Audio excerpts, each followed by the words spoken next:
made a bad bet. Play the odds and risk it all. But you're playing my game now. And I'm here to clean house.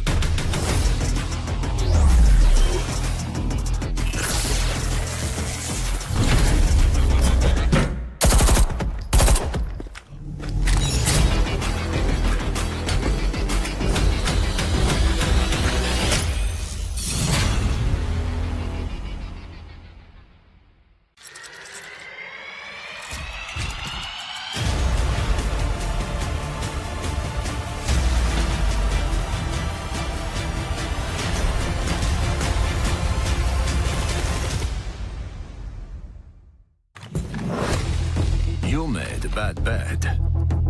Play the odds and risk it all. But you're playing my game now. And I'm here to clean house.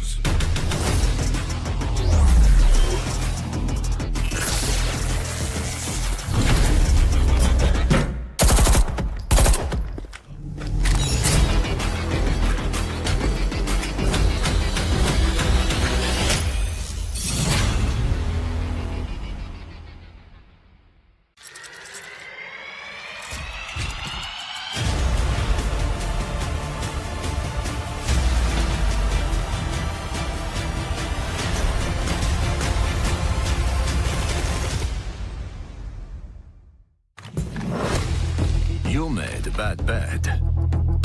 Play the odds and risk it all. But you're playing my game now. And I'm here to clean house.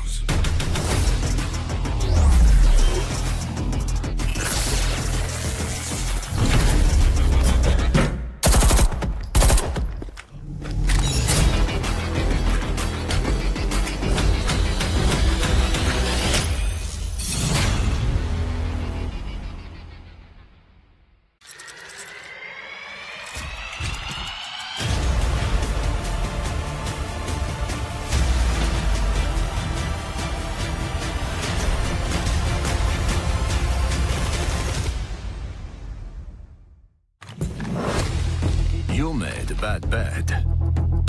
Play the odds and risk it all. But you're playing my game now. And I'm here to clean house.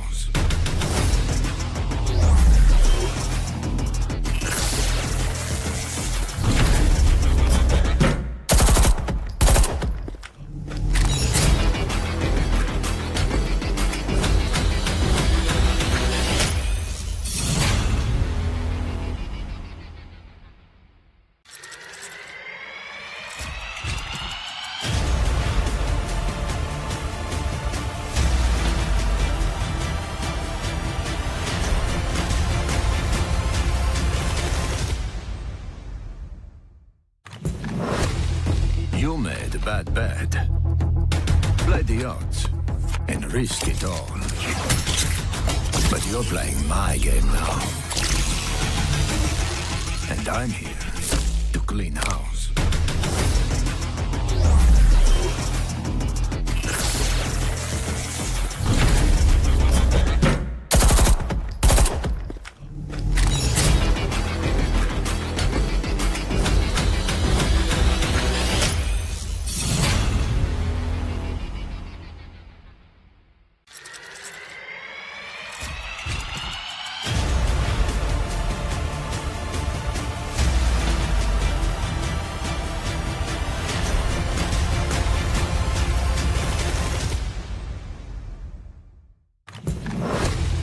You made a bad bet.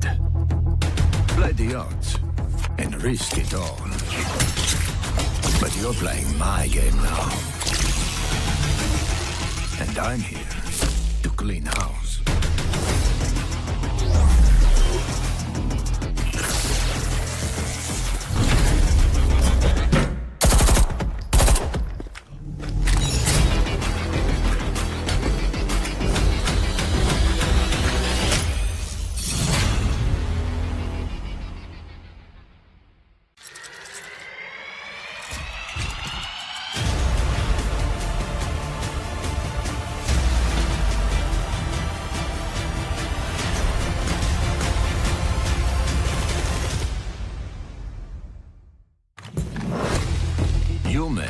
bad. Play the odds and risk it all. But you're playing my game now. And I'm here to clean house.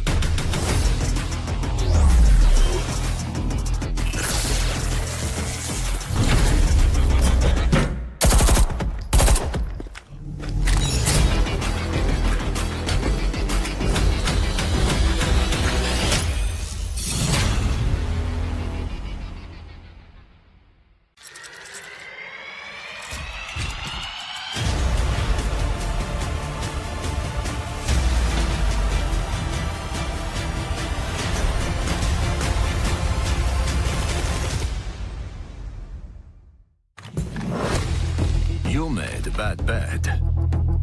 Play the odds and risk it all. But you're playing my game now. And I'm here to clean house.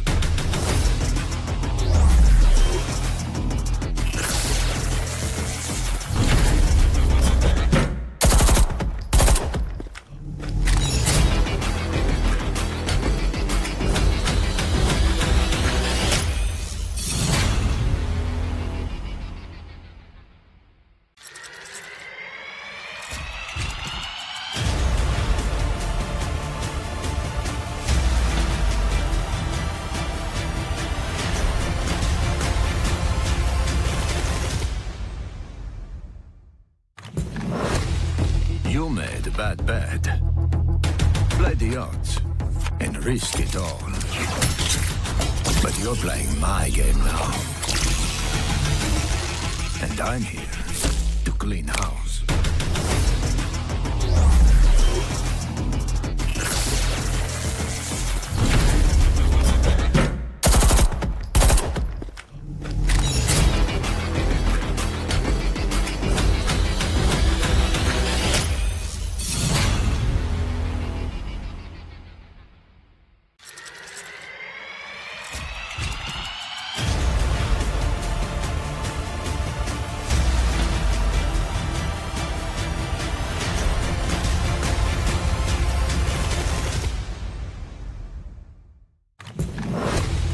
You made bad.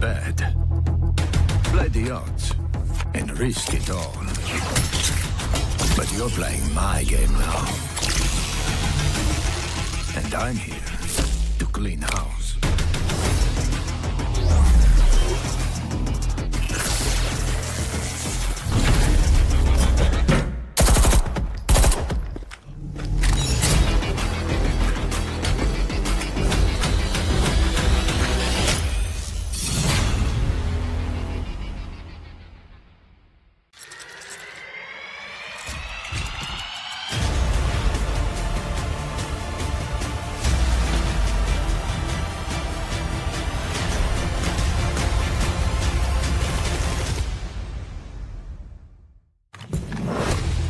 You made bad.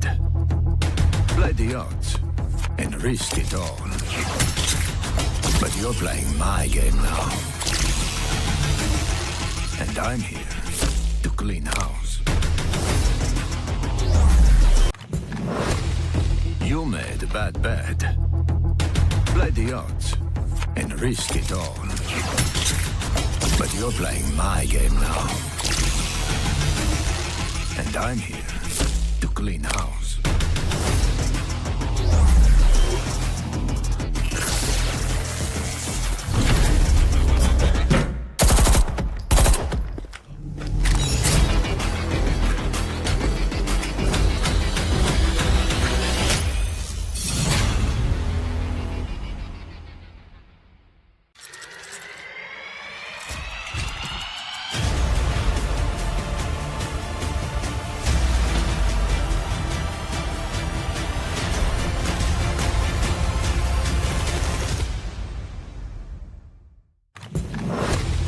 You made bad. Play the odds and risk it all. But you're... Alrighty then, ladies and gentlemen, welcome back once again to the South Asia Elite Community Series for Rainbow Six Siege here at Fragnation in partnership with Ubisoft. I'm your host Blackjack, back once again along with my co-host Madness, as we are back for the second semifinal of Qualifier 1. Madness, how are we feeling tonight? Good about it. We get to see Hasib Warriors in action. That's always a treat to watch because they have been dominating recently in a lot of these tournaments. It was Won't Stop Being in them that were, finalists in the last Community Cup that was held. But moving forward, right, we already see the Won't Stop Being have been, knocked out of Qualifier 1. At least Blitzkrieg is waiting in the grand finals for whichever of these two teams will actually make it to that point, right? So this is interesting. And another note, guys, every single player or team you'll see has actually qualified for playoffs. So there's just seeding that they're actually fighting for over here.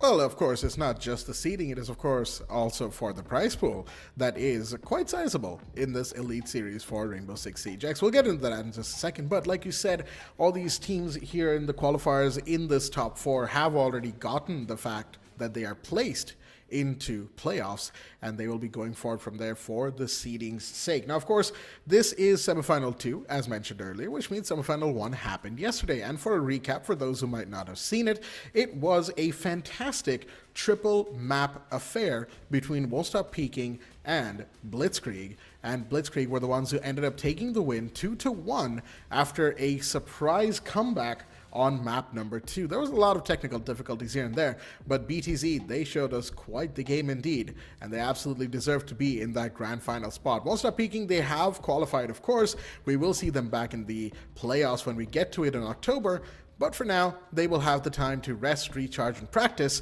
and get into the proper groove for that team.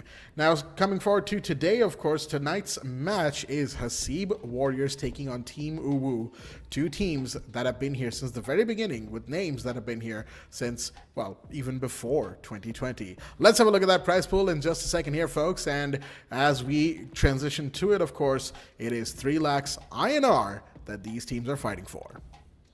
It's 3 lakhs INR especially, and that first place taking 1/3 of that entire prize pool, 1 lakh INR for them. Second place gets 60k for themselves. 40 bands for the person coming in third, 30 grand for the person in fourth, and fifth and sixth share that 25 each that they will get in seventh, similarly with the 10k each. So there's a lot of money still on the line, as we've been talking about. This seeding is there, as well as what you're going to get in from these playoffs later on. It's about how you will end up performing, who ends up picking a majority of this money, and that is a huge prize pool. Like Blackjack did say, that is something that you have to look for. But taking a look at how the tournament format is, we are currently almost at the end, but the penultimate day of Qualifier 1 is 13 September, Semifinal 2. Tomorrow will be the Grand Finals. And then Qualifier 2 will begin on 28 September and then concluded on the 5th. And then when everyone is actually waiting for the playoffs between 6th to 19th October, that's going to be a double elimination, best of 3, and then a best of 5 on the later points. And more importantly, the top 2 teams will qualify for the APAC Cup Asia Qualifiers, a route essentially to invitational if everything goes well. Oh, yes, sir. Those 2 spots in the APAC Cup Asia qualifiers, those are exactly what the teams here are going to be focusing on. That is the long-term end goal between now and September, and of course, the playoffs in October. So the qualifying teams here, they've got their work cut out for them, because of course, when we get to playoffs and these top 8 teams actually get to duke it out in the double elimination brackets, oh boy howdy, it is gonna be a very, very tough time for any team that is caught unawares as to how they should be proceeding and what their overall playstyles should be. They will need to adapt, they will need to change, they will need to be on their toes. And we certainly do hope for the best for these teams, as it always makes for a great for a great tournament when these teams are playing at their absolute best. Speaking of the brackets, let's have a look at the brackets we've had so far for qualifier number 1 here. And of course, we're going to be looking at the match at the center bottom of your screen, September 13th. That is Hasib Warriors versus Team UwU. Once again, similar to yesterday, both of these 2 teams have had 2-0 wins in their best of 3 quarterfinal matches. So coming into the semifinals, they are both were full of momentum, full of confidence, and definitely, chins high, as they will look to fight to the death here and now tonight. Absolutely, they're going to be putting on a performance, especially I'm expecting from Hasib Warriors. The boys from Bangladesh are definitely here with the bone to pick. They are the ones looking maybe slight favorites heading in even too further. I would say maybe the top dogs in the competition just about now, but anything can happen in a game like Rainbow Six X. You can never actually anticipate what will happen. Like yesterday's series with Blitzkrieg, 1 of 4 versus 5 in that second map, and they proved why they do belong in that grand finals. And then we did also hear from I Am Noob AF later on in that interview from Won't Stop Peaking. They have some kinks that they have to work out. The columns we're going to as they're talking about, but that was yesterday. Today, what we're going to be focusing on is semi-final 2 here. It's Hasib Warriors versus Team UwU, and look at the smiling faces over here. And Blackjack, you have any predictions maybe of this series that's going to be coming up? Oh, predictions. Now that, of course, is... normally I don't like to make predictions, mostly because I'm not exactly very good at it, or at least my success rate is under 50%, which, you know, that's still pretty random. But at the end of the day, I think... I don't know. Given the fact that both Hasib Warriors and Team UwU have had multiple roster changes over the years, but there are some names in there that are pretty familiar. We'll get into that in just a second. I honestly kind of want to say Hasib Warriors might take the win here, but then again, that's just more so a gut feeling than based on anything that is concrete, right? But speaking of the rosters here, which of course might lead into a little bit more reasoning as to why I might think that way. From the side of Team Hasib Warriors, we're going to be seeing Zedux, Taha, Baz, Hasib himself, and Fatar. And from the side of Team UwU, we're going to be seeing Dizzy, Drish, Desi, Dagger, and Beat. If only Beat had a name that starts with D, that would have been a penta D name on a team in there. But enough of that, enough of the jokes. Let's have a look at the maps that we'll be seeing today. And it's pretty similar to yesterday madness, as Hasib Warriors have decided to pick Cafe. UwU have brought in Chalet, which is the main difference, map number 2. But the decider remains Clubhouse for map number 3. And we've seen the Cafe, like yesterday, was quite defender side in terms of its play out. We won't have consolidated, like you're saying. Chalet is the mix-up that's coming in between the 2 days of difference, but it's still going to be Clubhouse as a decider, and that's also very important how you go to takes. We saw some creativity coming yesterday, but for now, Cafe, the main focus map number 1 coming in. Hasib Warriors picked this map maybe for a reason. We got to see that interesting Raura strat yesterday, that the side of wants to being held towards the end part. So maybe some new improvements coming, especially with the newer operators hitting the scenes. You have to always keep on switching up to the game like Siege X. You can't keep stale. You have to keep your opponents guessing about what's coming next, and especially maybe that basement side, because like you have 2 ways of entry. You have that freezer, then you have the bakery. It depends on which way you're actually going to go, which way you're going to, as defenders, are you going to have a strong point. And I think this also does decide quite a bit, because always, you know, the offside is going to be a question mark, but you have to, you know, whittle down and, you know, nail down the 3F and the 1F sides. Absolutely. Third floor and first floor are going to be incredibly important, but mind you, given these 2 teams' history, we might even see second floor come out as the very first site. I would not put it past them. But with that said, speculations are in place. Let's get into the bans for map number 1. The first bans of the night here, and the first bans for map number 1, Cafe Dostoevsky. Hasib Warriors taking on Team UwU, with Hasib Warriors on the attack to start us off, and the first bans of the night are going to be fairly industry standard. Blackbeard and Azami to start us off. I do like the fact that Blackbeard's being taken out of the equation at the very beginning. As we saw yesterday, Blackbeard, Blitz, these shielders are incredibly hard to deal with, as Blitzkrieg definitely had a lot to prove with the Blitz, especially on map 2 Consulate. Second set of bans are coming in here, and of course after this we're going to get right into round number 1. It is Melusi, and Raura has been banned, and I think for good reason. Blitzkrieg showed us, actually was Won't Stop Peaking, who showed us how incredibly effective Raura can be on Cafe. So the idea to ban her from the very beginning, I like this. Melusi, of course, a little bit more standard, to be expected. But with that said, third floor bar, side of choice, let's get into it.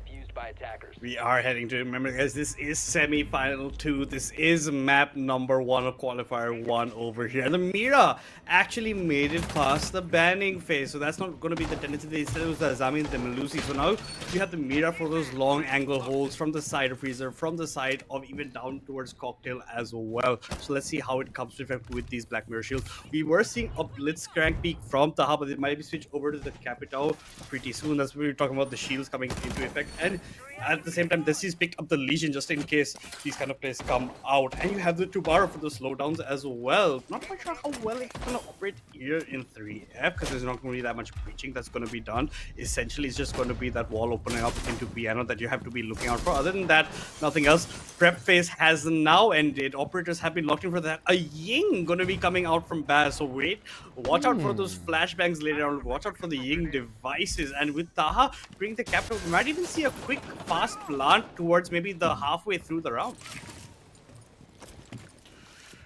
Absolutely, a Ying smoke plant rush play, or even later in the round, a surprise entry might be in question, especially given the fact that they also have the Grim, right? Very useful for flushing out defenders from tough corners. Like, for instance, Dagger with the Tubarao sitting here in Cocktail Lounge, right behind the mirror window as well. Mira, an operator who has been allowed in play, at least for these first 3 rounds. And one of these operators who is always so hard to deal with on a map like Cafe Dostoyevsky. Alongside the Mira and the Tubarao, of course, we have your usual suspects, Legion, Aruni, and the Wamai, for utility denial and slowdown wherever necessary. As here we have the first Lion scan coming in from Zdux. The fires are out from the Capitao. Here's the Ying Candelas as well. We might have a fall in, but wait a minute, Hasib's been taken down by Dresh. That's the first kill coming in already. 2 attackers down now. Dizzy fires back with his own shots. And that's going to be 2 bodies taken away. Hasib Warriors definitely tried something there. Tried to be fast and loose, only for it to fall flat on its face. We had another Candela coming in. Baz is in. Wait a minute, he's repelled in right now with 2 of his own. Can he get the player on white corridor? There is one there. But these defenders, they've got positions for themselves. Here comes another set of Candelas. But that's all that Baz has. He's now empty. But there are still 3 defenders remaining. Minute and 12 on the clock. The seconds are ticking by, but time is actually on their side right now. They've got enough of it to get their position set. The Mira's going to be found. Baz with the triple now, but he gets taken down. Beat goes down to Fathar on the other side, and it's all down to Daisy, the last one standing. Sees where both are towards white corridor, so now they know where his position is, and he knows where they are.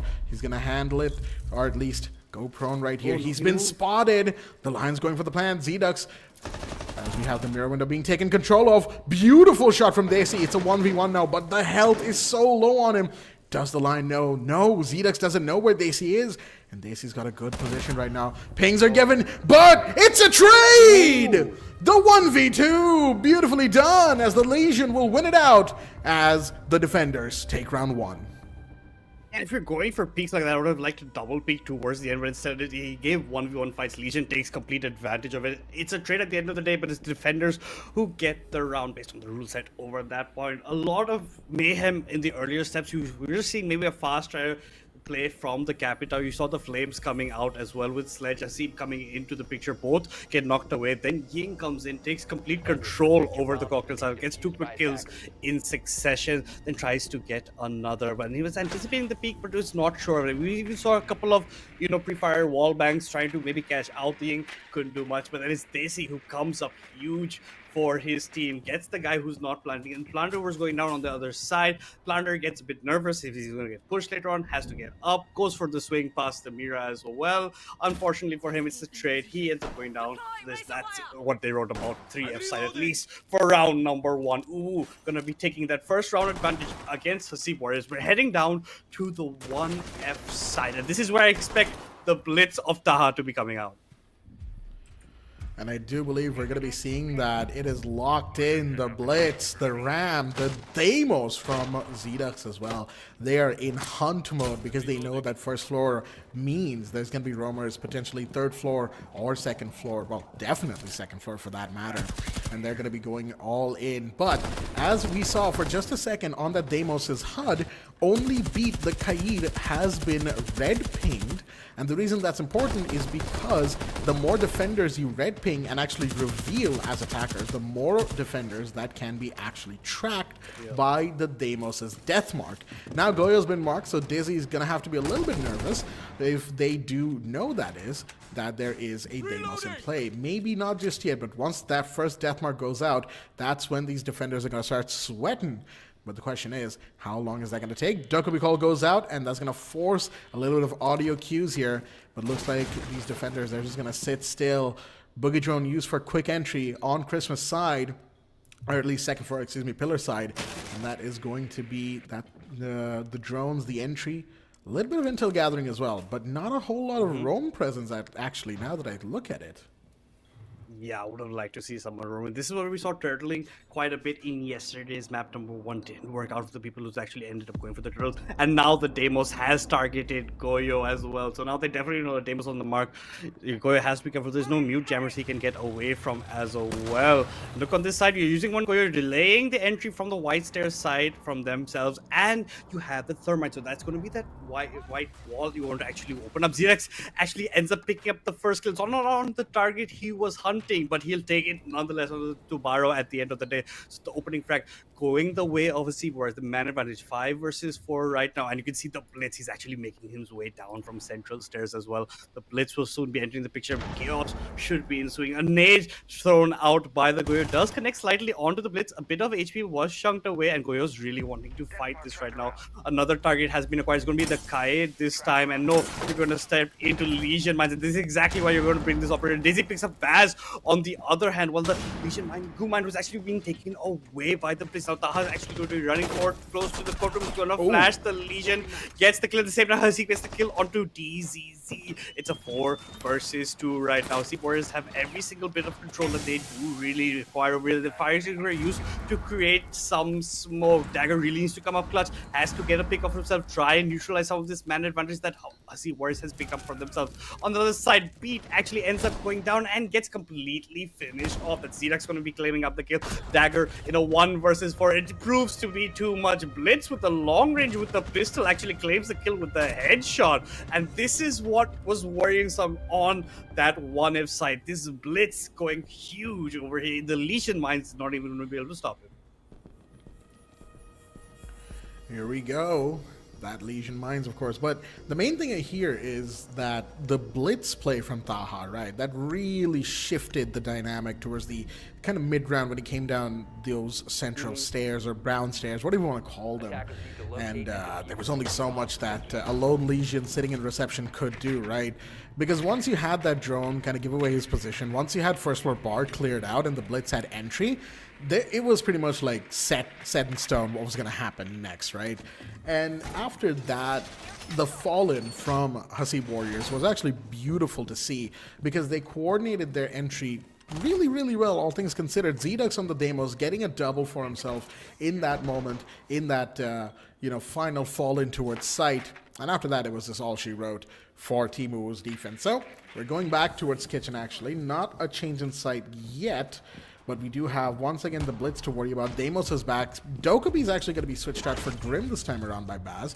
Interesting to see. But then again, both of them are intel gathering ops who are really good at their job. So honestly, the trade-off is marginally different. It depends on the playstyle of who's actually bringing those operators. With that said, of course, Warden brought in by Dizzy just to counter maybe some smokes or whatever. He might also be expecting a Ying in play, not exactly sure.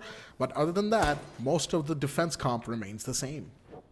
And he also can actually fight against the Blitz if he plays it correctly as well at the point. And another important change, Fatar will be switching to the Ace from the Thermite. And there's 2 options for this Deimos currently. It's only the Ella and the Rumi that he can actually look to target for himself. Doors being opened up on that 2F side. Dagger gets a very open effect onto Xerax. Xerax completely obliterated where he was standing. DZZ also gets the kill onto Baz. So the Warden coming out pretty huge. You still have the Blitz to deal with. There's less people at that point. And the Goo Mines in his feet. So you wouldn't have even got the sound key about where this Blitz could possibly be. The shield will anyway give it away with him just, being that chunky boy trying to run down the metal sound should be that point for him. But look at Warden. He's walking up red stairs, anticipating the Blitz coming down this angle. So he even used his gadget earlier on in case of flashback. The Blitz was close by. Daisy's looking to come forward as well. You're opening up a bit more rotations from the side of Drish instead if you want to hit into side later if entry by mistake actually does happen to Hasib Warriors, because it is a 5 versus 3. This is a very big uphill battle for them right now. Massively uphill battle. I do actually really agree on that front because, again, those 2 bodies you lose early.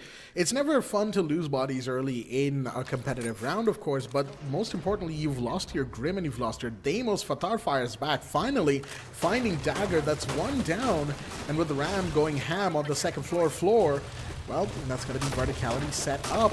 Little bit on the later side maybe than Hasib Warriors would have liked, but then again, there's only so much you can do when you've lost 2 bodies so very quickly. Blitz has been spotted out, and that means Daisy has to play a forward position. He's got to get more goo mines in his pocket quickly. He should get one in just a second here, as the gas pipe has been ruptured, making sure that pantry entry is denied for at least the time being. Dizzy's taking damage. He's going to be down on red stairs. That is huge, as that equalizes the body count going into the 30-second mark. This could potentially be the play that decides the round. No, Taha goes down. Desi, the Legion in the forward position, as mentioned before. He gets one, but he's got to deal with Fathar with one of the best guns in the game. There we go. He gets the kill. He equalizes, but the diffuser is not in their pockets. Beat comes around, finding that kill. 1v2 now to Hasib, the last one standing. He's got 10 seconds in his hands. He knows where one of them is, but he's going to get shot up with the flashbang thrown, and with the marks coming in, he should be found. Yes, he is, and Team UwU, a little bit more comfortably than before, will take round number 3. I think those first 2 opening frags are going to be very crucial for the side of UwU over here. That just set the pace of kind of how this game was going to go down. DZZ, like you're saying, you take so many numbers away, it's harder for Hasib Warriors to open up verticality earlier on, and it takes time to walk in. And later on, Fathar is trying to do the best he can, especially with such an OP gun like the AK-12 in his hand, but still just could not actually close out. You get the kill onto the Legion, but Hasib Warrior is left alone with very little HP marks in an open position, and more importantly, the diffuser is not in his hands, so he can't even go for the rush point. He has to actually end up going for the pickup instead. So now they're going to go back to the 3F side. I would have liked to maybe even see the Warden come in to maybe deal with that Ying that might probably come out, but I think that's a one and done strategy coming from Hasib Warriors, and Team UwU does recognize this, so they're not going to be paying too much attention to it. Dagger's going to be bringing out the dog, mind you, doesn't have the ACOG anymore, as well as DZZ has the Black Mirror wall, so these are going to be long angles that UwU is going to be fighting for, and hopefully this time they can come out on top. I am interested in the dock being brought out, right? Because now that Aruni has been banned, of course, it means that Daggers kind of have to play a little bit more on the back foot, potentially, with that 3 armor operator right there. Aruni, of course, a pretty good ban, all things considered, as she was there for 2 of the first 3 rounds, and especially that DMR was very tricky for Hasib Warriors to deal with, right? It's such a powerful weapon in the right hands, and well, Team UwU's hands have certainly shown that Aruni is a menace. Well, not to society, but to them in this regard.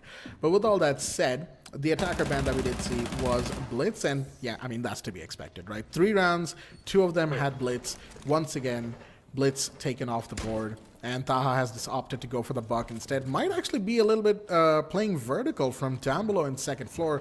That is something that tends to happen on Cafe, right? Where there's so much of that third floor, that soft floors, right? Wooden floors that you can just break. But wait a minute, no! Taha's been down because someone's playing red stairs, and he might actually get taken out. Yes, he is, cleaned up. And Drish, once again, gets this entry kill here, and a big one at that, as Taha off the board.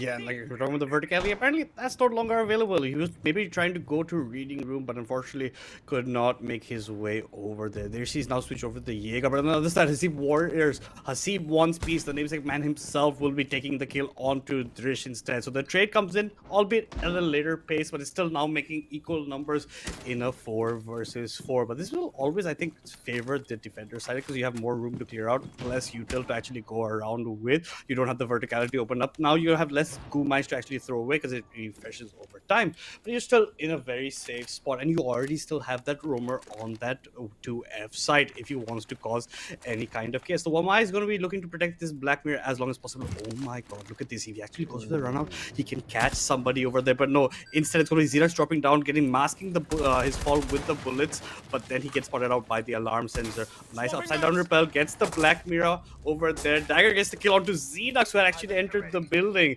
So he was detected by alarm sensor, was put down by the dock that's come into play. So now 4 versus 3 for in favor of Team UwU, as the clock is ticking down. Only 1 minute left on the clock. Baz is now just making his way up from the bottom of white stairs, taking his time, doing at a patient crawl basically at this point. He's just holding in case anybody just goes for it, because they're expecting maybe a run out later from the bottom side of garage, and that's what he's anticipating. Flash is going to come in from piano. They're trying to cause sound to maybe bait out that run out instead, but no, nobody's falling for it. Fathar is actually the one carrying the bomb. 30 seconds about to be just left on the clock. You have to make your move if you're Hasib Warriors right now. Another Black Mirror gets opened up. Long angles are there. A bit of panic fire coming from Hasib Warriors. He's trying to fight where the bullet spray, bullet patterns are coming from, but couldn't find his target. This actually is going to get detected, but I don't know how much you can actually do with that point. And Freezer's locked up. You have good control of it. The Womai is now coming into fashion, and Nomad put into Freezer. Two people at the same angle, but Fatar, yet again, coming out on top, getting the better of Dagger, but eats a lot of HP from below. The C4 comes in from DZZ, ends up taking passes like, but the plant's going down by the ace. It should actually materialize, and it will. Nobody actually ends up stopping, but Desi finally gets the kill onto a C. But Fatar is still alive. If this man is alive and kicking, it's still a worrisome side for the side of Team UwU. But the only bonus point, Fatar's HP is low, and that's going to be the end of him. Desi finishes him off with a headshot, and Team UwU will be taking their third round in the defensa.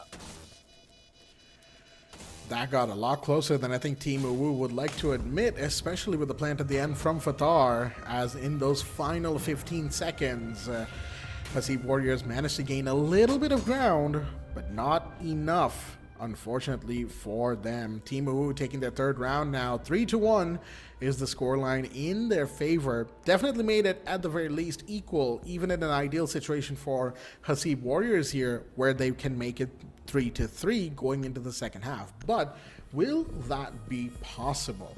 Yesterday's match, that we of course can call back to every now and again, was quite the interesting affair in that regard, right? Because none of the excuse me right there. None of the maps in that 2-1 final scoreline had an equal half, right? It was always a 4-2 for either side. Yep. Now tonight, of course, that could be different, and some would even say that Team UwU and Hasib Warriors might even be pretty evenly matched in terms of their strength and playstyles, and I certainly would be inclined to agree given some of these names that are in play here tonight. But whether or not that remains the case, whether or not one of these teams ends up losing steam like Won't Stop Peaking did yesterday, that is going to be a deciding factor as we go further and further deeper into this matchup. Round number 5 is now in play, and we finally have the second floor site being brought out, of course, reading room and fireplace hallway to be expected. And another thing that I was actually expecting but is now happening for the first time in this map, the Fenrir has been brought out to play Dizzy with those FNATs. Yes, I think that is something that they have to look forward to. They're sacrificing the Legion for it essentially over here, but you have more traps as well. You have the Ella mines, you have the Kapkan traps as well, so you can actually navigate these doorways, get some more info, maybe get some sound cues depending on how you want to work for it. But it's the 2F side. You want to keep that 3F control if you're Team UwU, and that's where you see Dagger making his way over. He's going to be going, has to be careful of that white stair window essentially for himself. He's already got it on lockdown in the hallway, and it looks like a call will be coming in, or no, you're just checking the camera from the side of ZDX. No fast calls as of yet. You have brought Fatar back in with the Grim. Good denial of that, spacing, depending on if you actually locate anyone. Has brought in the sledge, so verticality, yet again, should be coming to this. And finally now, we think it's safe to enter Piano. It seems to be completely safe. You even spot out a Black Eye, so that's one less Black Eye for Drish to be looking on as you've made your entry into the building finally, and now looking to make your way downtown. Here we go. Calls coming out from ZDux, and that's going to give away the sound cues and force these defenders into a delay, but never mind. Drish with the C4, he's going to find a big one. That's Hasib off the board.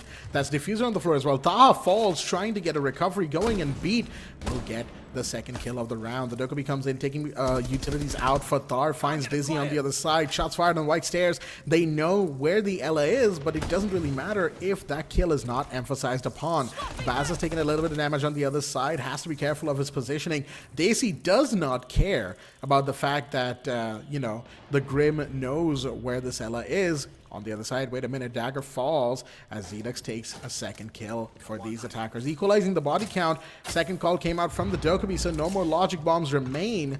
And the Dokkaebi is actually pretty close to site, all things considered. ZDux has to go and find, or actually, not ZDux, Baz goes and gets the Diffuser, but they're still Beat on this third floor, who could potentially get the Diffuser dropped once again. ZDux falls on the other side. The Gridlock doesn't know, now knows, finds Beat, Once again, body count is equalized, but they can't keep the diffuser in their pockets or close to the site because they keep finding players on top floor who should not be there. Now that they've flushed out those defenders, now that they have a fairly close round going, 20 seconds remain, they've dropped into laundry. Beautiful shot on the Desi, and that is going to make it a 1v2 that Drish has to find himself in. He's right outside of reading room, shooting through that closet, but can't quite get the kill, which means the plant has happened. They know where the Valkyrie is, and Fatar is going to come around, find that headshot.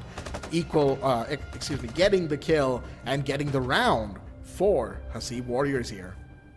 Yeah, and just unfortunately gets that. The Valkyrie comes in. Second, he flicks away from the other opponent over there to the guy who actually planted, got the diffuser down. That's where the peak comes in. That's when he ends up going. No, but it shouldn't have actually ended up being that close. That verticality, you bought so much time for your team. It's a 2 versus 2. I think that peak at Weiss, holding the tight angle, I think you have to keep on jiggle peeking. You can't just hold it directly over there because it's an easy pre-fire. Just basically, if you see the head, it's peeker's advantage, I would say, honestly, at that point. The way that kill was going in the pocket. But we're going back to the 1F side. And like you said, yesterday we did not have any halves that ended on equal numbers. This might be the first one throughout Qualifier 1 from semifinals continuation onwards over here. This is looking like because we're going back to the basement, and this time there is no blitz in the picture, so you're gonna have to be running something else if you want to get those early entries. You're gonna bring the Ying back in for Baz, and I think because they don't anticipate a blitz being that, the Warden won't be bringing out that proved huge kind of in terms of, you know, it denies a lot of flash, it prevents you from going in head on those fights. And that Warden later on got a lot of good roams coming in, got caught out by Hasib, but that was fairly later on into the round. But prep phase is over. Still Goyo's being placed down right now. We're looking for cheeky spawn angles if we're right now in the minds of Fatar, but none so ever opportunities presented to him by Team UwU. But it's Drish who actually ends up getting the first pick out of that, and that's your soft pick, that's your ram that's gone down so early on into the round. That's so crucial for getting those vertical holes opened up. Yeah, the verticality has pretty much entirely been denied here for Hasib Warriors because they only had... Okay. Oh my All God. right, Drish. Okay, Oh you can't just go around one-tapping people like that. All right. Zedux does actually find one in return. Dagger to fall. The dock has been taken care of, but realistically, the dagger hasn't really been the big problem. It's mostly been this Tubarao and this DMR here, as Drish has so, generously shown how dangerous he can be in the right moments here, getting Taha, getting Fatar, and looking for one more. He's gonna go and pre-fire a little bit on that window because there were shots fired. That was Baz outside in just a second, but that is the upside down rappel. He has to be careful about this because, of course, upside down rappels are notoriously hard to counter. He's gonna throw one more Zoto canister right there to freeze anybody on the entry. Daisy finds Zedux on the other side, and really, there's only so much you can do from here on out if you are in that Hasib Warriors camp. Smoke's gonna smoke himself just to make sure that nobody can push him and force him out of this pantry corner. A very powerful position indeed, something that the Ace would have liked to potentially take advantage of with the Selma. And that's exactly where I think Fatal went down. Second floor red stairs is exactly where this fight's gonna happen. That's gonna be Hasib to take one more, Drish to fall. Finally, this Tubarao has been put down, but still the body count remains in UwU's advantage. It's just not the body count. They bought so much time, honestly, at this point. And it's Baz and Hasib Warrior at least have the capital utility to actually maybe get the plant on side. But Smoke still has used actually all the rest of his canisters right now, trying to keep this pantry in whole. And let's see how long. But here comes the backup. Here comes DZZ. The last smoke getting used right about now. Baz still has to contemplate if he wants to enter from this side or maybe make the long rotation. He's going to throw a flame from here. Maybe get somebody who's sitting close by, or maybe make it look like he's trying to enter from there, but instead is going to make the rotation over to this wall. It enters into small breaking, instantly gets put down by DZZ, and then Beat is there to get the final frag of the game with the LR gun. The guy coming in from courtroom couldn't do much, taken completely off his head, and unfortunately we're not going to get an equal half, but I think UwU's going to be more than happy with how that defensive half went for. Maybe it's not that 5-1 score or 6-1 score or 6-0 scoreline you're hoping for, but a 4-2 scoreline on defense in Cafe is something you're going to take any day of the week, especially against a team like Hasib Warriors, against a team here on equal footing on. Now, Hasib Warriors have to show their mettle on their defense side. What kind of bans are they looking for? The Grim actually getting banned out from not an operator we get to see banned that much, Blackjack. Grim getting banned right out of the gate. I actually do understand it from the side of Hasib Warriors because they played a lot of Grim, and Grim definitely gave them a lot of utility out of those B canisters, right? I mean, all things considered, Grim was doing his job, you know, denying area, creating space, and getting as much intel as possible. It was just the case of Hasib Warriors getting outplayed from other operators that Grim wasn't pressuring out of those corners, who were actually the ones to find those kills, find the space, and of course get that round advantage that we now see on top of your screens here.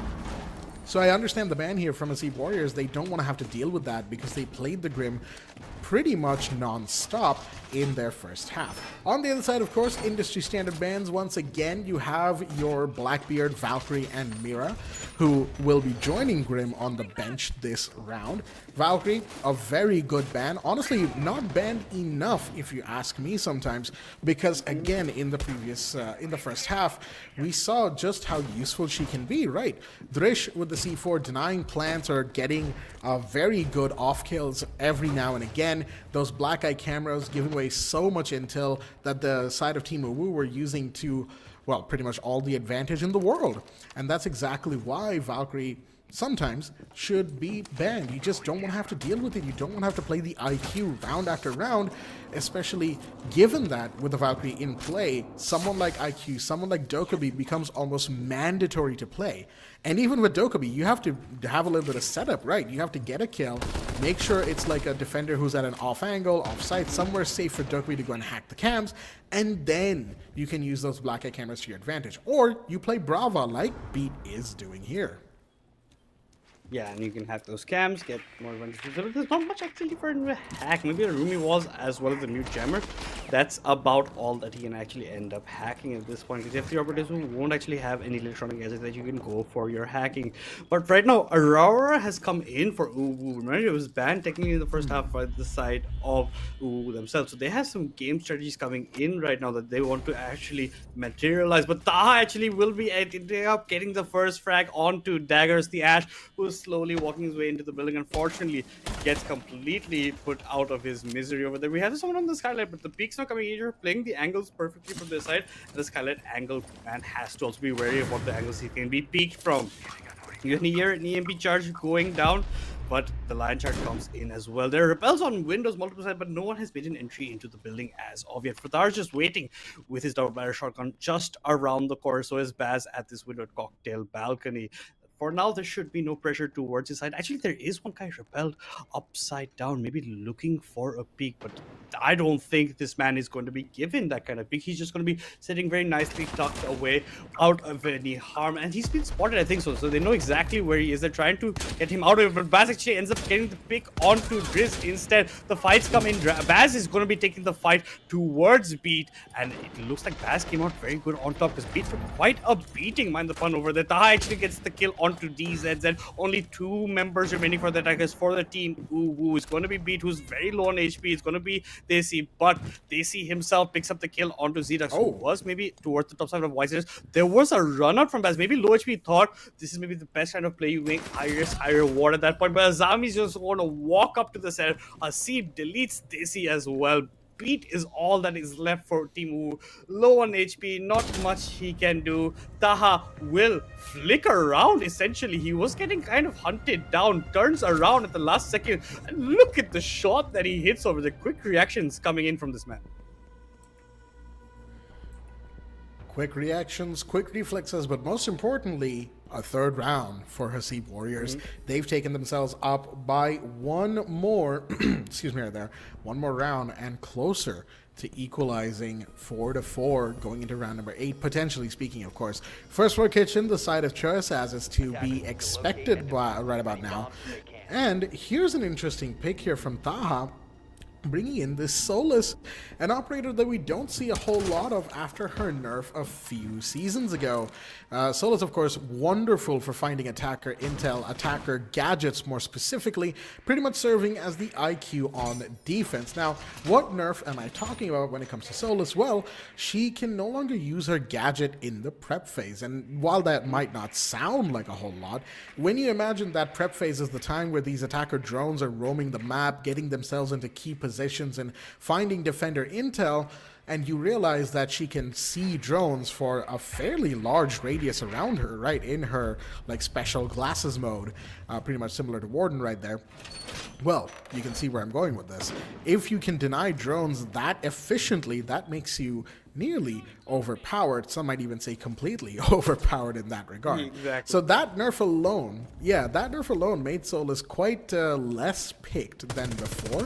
But it's not to say that she's not powerful. She still is, because she's got a P90, she's got the secondary beepers, right? The proximity alarm. So again, plenty of intel can be found by this operator, just not as strong as she used to be.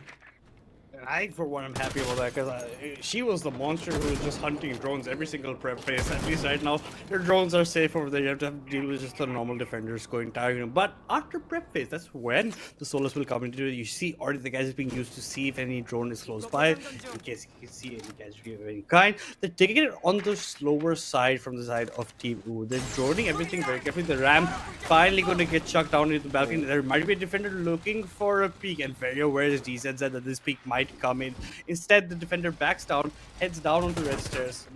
No confrontation whatsoever right now. There's even a red ping on the side. The flashbang, unfortunately, bounces from the windowsill to the outside. But in the meantime, Dagger gets the kill onto Taha. So that's the Solus out. The Solus that was roaming. So that's one less roamer that you have to deal with. The more confidence going to be in the camp of Team UwU right now. And you can see even Ash is making herself down red stairs or brown stairs at that point. It's more of a turtle setup right now without the Solus in picture. And now Team Hasib Warriors have to be careful about what can actually be going down in front of them. 1 minute, 18 seconds left on the clock. The Rams are coming in even more. More verticality opened up. The ping will be coming out. A yellow ping, albeit at that. So the defender won't know that they have been spotted. And this bar is very a crucial place where you want to play around, especially with Zidux with that high velocity, vector in his hand, the high fire rate that he's available. Baz also playing a very nice defense towards Small Bakery, just watching that window. Only 50 seconds left on the clock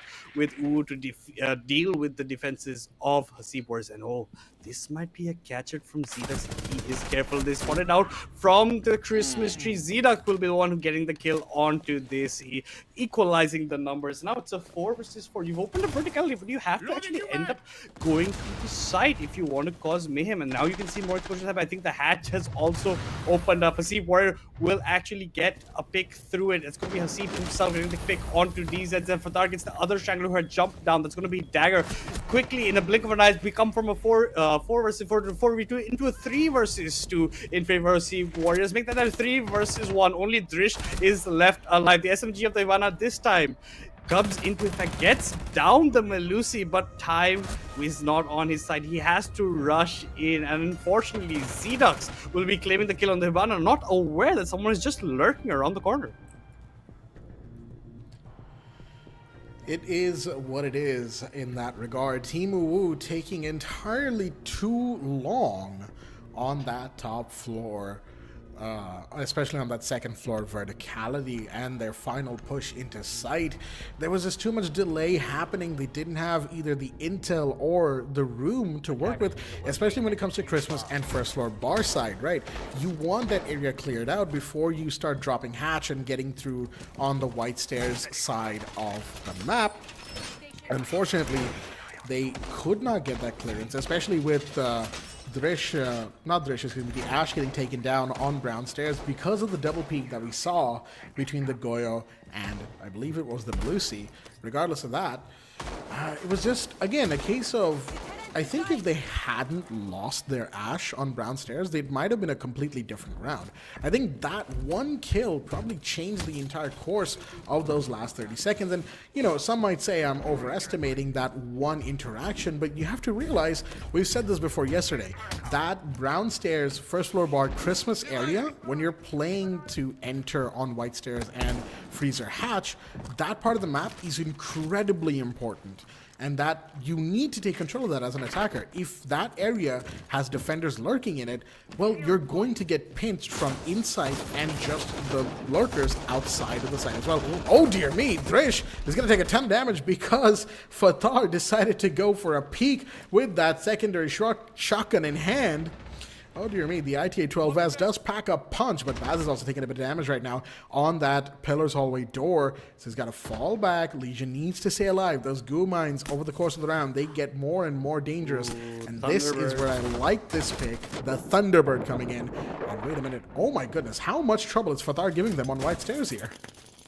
Yeah, they're trying to neutralize him out. The grenade doesn't actually lock onto him. He even has the Umai to play with if he needs to. He bursts open things at that point. But Fatar has drawn so much attention to himself, even as the Thunderbird, while his gadget is still doing the work from the other side. And right now, 3M, a fight is going down. Taha trying to get the pick, doesn't actually end up going down. He gets spotted by the drone as well. They know exactly where he's in. Cocktail Baz gets the kill onto Desi, who was looking to maybe get the upper hand, but unfortunately, he gives over the first pick to the side of Hasib Warriors. Right now, score is equalized at 4-4. Drish is low on HP. DZZ's close to the 50 HP mark as well. And you're still taking your time to clear out 3F. This is what you need to do. I think they even spotted out the Cupgun traps on that bathroom door at that point. Unless, by faulty mistake, they walk into it, that could be just their death at that point. But you've bought so much time as the side of Hasib Warriors. You even get the drone. Look at this man. He's trying to prone and actually get another kill through the drone hole. Just gets the drone for his troubles. 1 minute left on the clock, but a quick trade's actually coming in. Drish gets the kill onto Taha. Zirax gets the kill onto DZZ. So no more Dokubi calls coming in at the later time. I think she hadn't even used her last charge. 50 seconds left, and this Thunderbird is doing wonders for the side of Hasib Warriors. Anytime anyone gets slowed, just walk by a Thunderbird gadget, get the heal back up for yourself. That's exactly what they're doing. Unfortunately for Drish, there is no healing factor for him. So he's going to still be at that low HP mark. 40 seconds left. Hasib, one piece gets got by Beat, actually neutralizing numbers. It's a 3 versus 3 at the end of the day. 30 seconds to work with. Maybe a run out also in the pictures for Hasib Warriors on that 1F side. As of yet, nothing happened on the 2F actually at this point near the door. It's Fatar actually looking for it, but there's a crisscross of claymores, and the peak was anticipated. The distraction's enough for Drish to from above to get the kill onto Fatar, but they have to work forward. It's 10 seconds left. Beat gets another kill onto Zirax. If Baz plays this right, he can stay alive. He gets one kill, so they should know exactly where he is. He's gonna just hide behind this fallen bookcase if they can't get the kill, and they won't get the kill. Baz coming in clutch in technically a 1 versus 3, but with the clock on his side, he's equalized the numbers, got the round for himself, and putting Hasib Warriors just 1 point away from match point. Baz with the 1v3 right there. And beautifully played as well when you really look at it, because all he had to do was sit there in a corner and make sure he stayed alive, and that's exactly what he did. And well, the timer did the rest. Once again, Team UwU losing bodies early and not having the space to make their play, especially in those last 30 seconds, despite the fact that the other defenders were taken care of. Despite the fact that they were in a 3v1 advantage, they just did not have the intel on where Baz was, on where they could push in, what was safe, what wasn't. There were goo mines all over the place, and there just wasn't enough space to go for the plant at the end of the day. Now, Hasib Warriors, they've taken themselves into the lead. They are 5-4 up, and they are 1 run away from map point to start us off here. And for those who, need this refresher or might not have been here at the beginning of the stream, Hasib Warriors were the ones who picked Cafe. and Team UwU were the ones who decided to go defense first on this map. Seems like tonight, once again, Cafe is being a little bit on the defender side of things, and well, the way these teams have played, I do totally see why that is the case. Defenders have had quite the ball when it comes to this map. Now, we're moving on to third floor once again with Hasib Warriors bringing back the castle, bringing back the Aruni. Taha on the Warden once again, and the Azami. Actually, I just realized Azami is in play because those final bans were Dokubi, understandably so, and Melusi. Yeah, that's a good point to put in. We didn't get to see much Azami in Cafe. Yesterday was banned out quite a bit, but for the change of pace, it's going to be coming in over here. And this is with Hasib Warriors having their Mira banned out against them. Just still doing pretty good work. I don't see any hard breach coming in for the side. It was going to be hard to open up the piano war unless Hammer has brought it as a secondary gadget. You brought in a sledge. It's just going to be used to open up these holes and used to open up those castle, shattered windows and holding up. There comes a nade from above. Baz chunked very, very low. Barely, you can barely see his HP. One shot, even at his foot, will bring about his death in the round. And you have to all thank to the attacker on the window. Here comes the Lion charge. Not going to be spotting out everyone. Everyone stands still for a time being, and there's a mute jammer as well near Fatar, so he was safe no matter what the scenario. But these are the angles that can be carried because of Azami walls. You can prevent any sort of angle, deployment into piano. You can cover all your angles, get good safety net for yourself of how you want to play, a good wiggle room essentially. So you break one, she's just going to put up another. You actually end up breaking two, and now the fights can be down before she gets the other one up. She's maybe even looking for, she's just buying time for her team essentially over Blackjack. And that's the big thing about Azami, right? She can stall for so long. As Fatar gets one, Taha falls on the other side to beat. Looks like tried to go for a White Stairs peek right there, Taha. And, I mean, that is a fairly common outdoor peak, right? So it will be watched. There's probably a drone in there somewhere. But Daisy falling on the other side is not something that Team UwU would want here. Because much like Thunderbird in the previous round, the Finka was supposed to serve as their heal, their constant source of HP. And that has just been taken away. Zedux, I do believe, went and got the Claymore on that pillar's door, or might have just been, might have fallen back because of it. Regardless, Hasib will finally fall, and that is the Azami taken care of. That's huge right there, because for these last 40-ish seconds, they will no longer have to deal with those Kiba barriers, and they can get an entry into piano. But 30 and less remain, and they still haven't made the space to get the plant going. Maybe even on default. Zedux gets one on the other side, dizzy to fall. Can he get one more? He does. Coming around on this balcony just below the hatch, but no one's on top of it. Drish will be down on the other side, and it's all up to Dagger now, the last one standing. But where is Dagger? Where is the Lion? Rappelling here just outside of Cocktail Window. No room to work with, and no life either. Fatar takes his head clean off, and that is going to be Hasib Warriors with, doing a quick count here, their 4th round in a row, Madness, as they've gone from 2-4 down to 6-4 map point. So far, a flawless defensive half coming in from this is maybe a reason why they picked this map. Their defense looks so strong right now. Maybe except for that one round where Baz had to clutch up. Everything else seems to be going according to their plan. A bit of a late entry from UwU, and that Azami bought, honestly, so much time in piano. You couldn't do much later on. You're still repelled outside. You can't even enter the building, essentially. A Scopa is going to be brought in from Taha to help in aiding of these kind of roams. The smoke's still going to be coming out. A Fendril will be deployed as well. And more importantly, all 3 bans of both teams have been used up. So Blitz hasn't been banned out, can be used, and DZZ wants to make Taha take some of his own medicine from the likes of what it's looking like. And now we have to see if Hasib Warriors will be going for those zones, how much of control they can keep above before it breaks down into all chaos, because that's exactly what's happening every single round in the last 30 seconds. It really just has been that situation for Team UwU, right? They get the bodies, they get, even in a lot of the rounds, they've equalized or even had like a 4v3 or 3v2 advantage, and it just doesn't work out for them. Whether it's the lack of space creation, whether it is the lack of intel, their drones being caught and, denied, or whatever else has been happening, whether they get just outgunned, outplayed, outmaneuvered, a bunch of outs happening in these interactions. And that just hasn't really been good for them. Taha We did see the eye icon, meaning that that defender went for the jump out. Scopos, actually a run out, I think, out of pillars or jumping out of cocktail balcony there. Regardless of what it was, has been taken care of.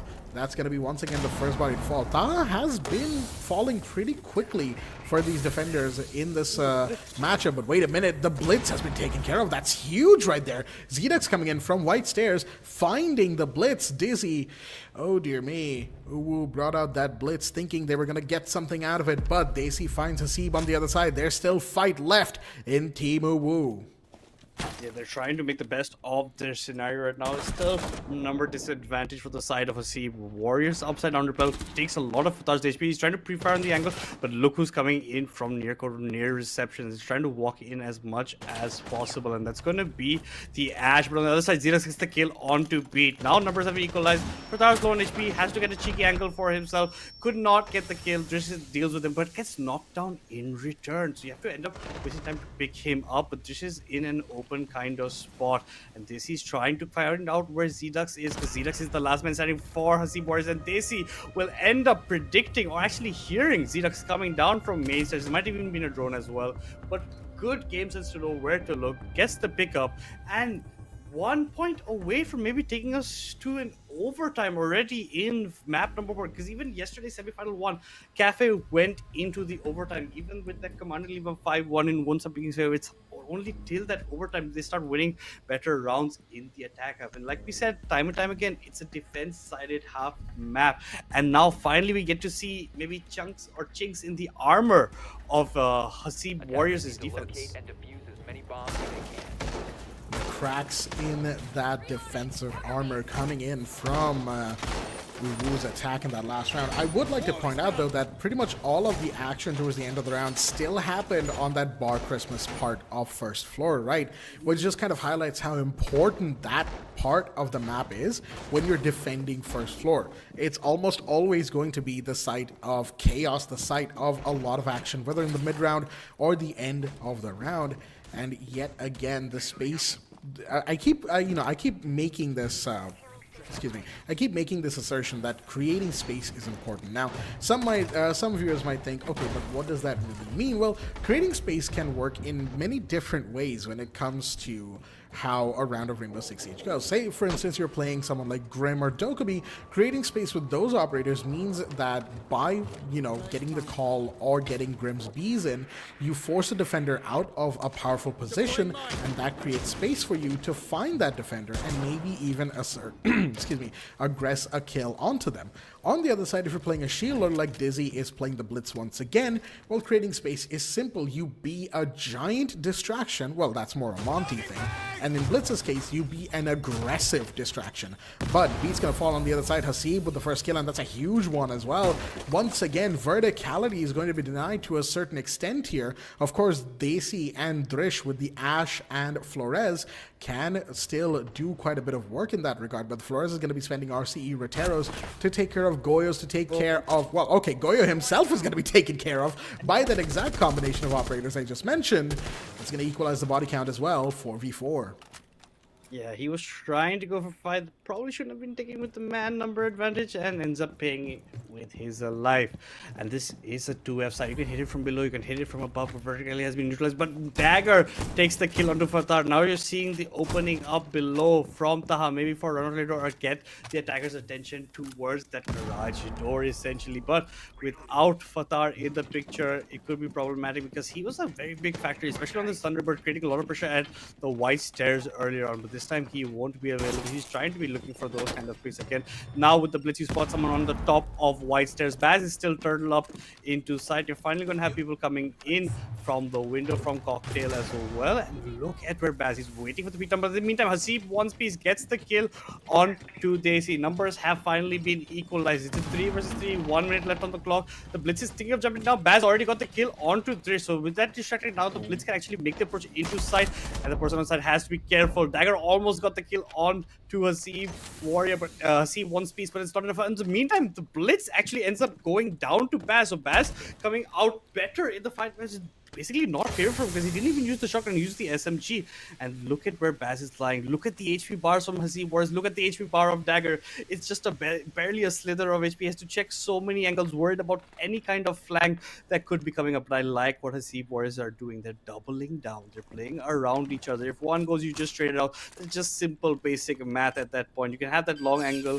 You have someone holding down on the bot side, but there's a Fenrir when you walk in. You're going to be blinded, and you have to find that Fenrir if you're Dagger, if you want to move up forward. But Baz, just quick peek around the corner, gets the shotgun to the face, gets the kill, and will secure map number 1. At least no overtime yet in semifinal 2. Hasib Warriors taking map number 1, Cafe, denying overtime for Team UwU. And certainly Team UwU are going to be kicking themselves because of how this map ended up going. And why do we say that, folks? Well, it was a 4-2 first half for Team UwU. They had all the advantage in the world, and they certainly had quite the room to work with. Unfortunately, they then proceeded to lose 4 rounds in a row, and now here they are, 5-7 down, and forced into a potential reverse sweep situation in this best of 3. Because if they win map number 2, which is their pick, of course, Chalet is where they have chosen to go.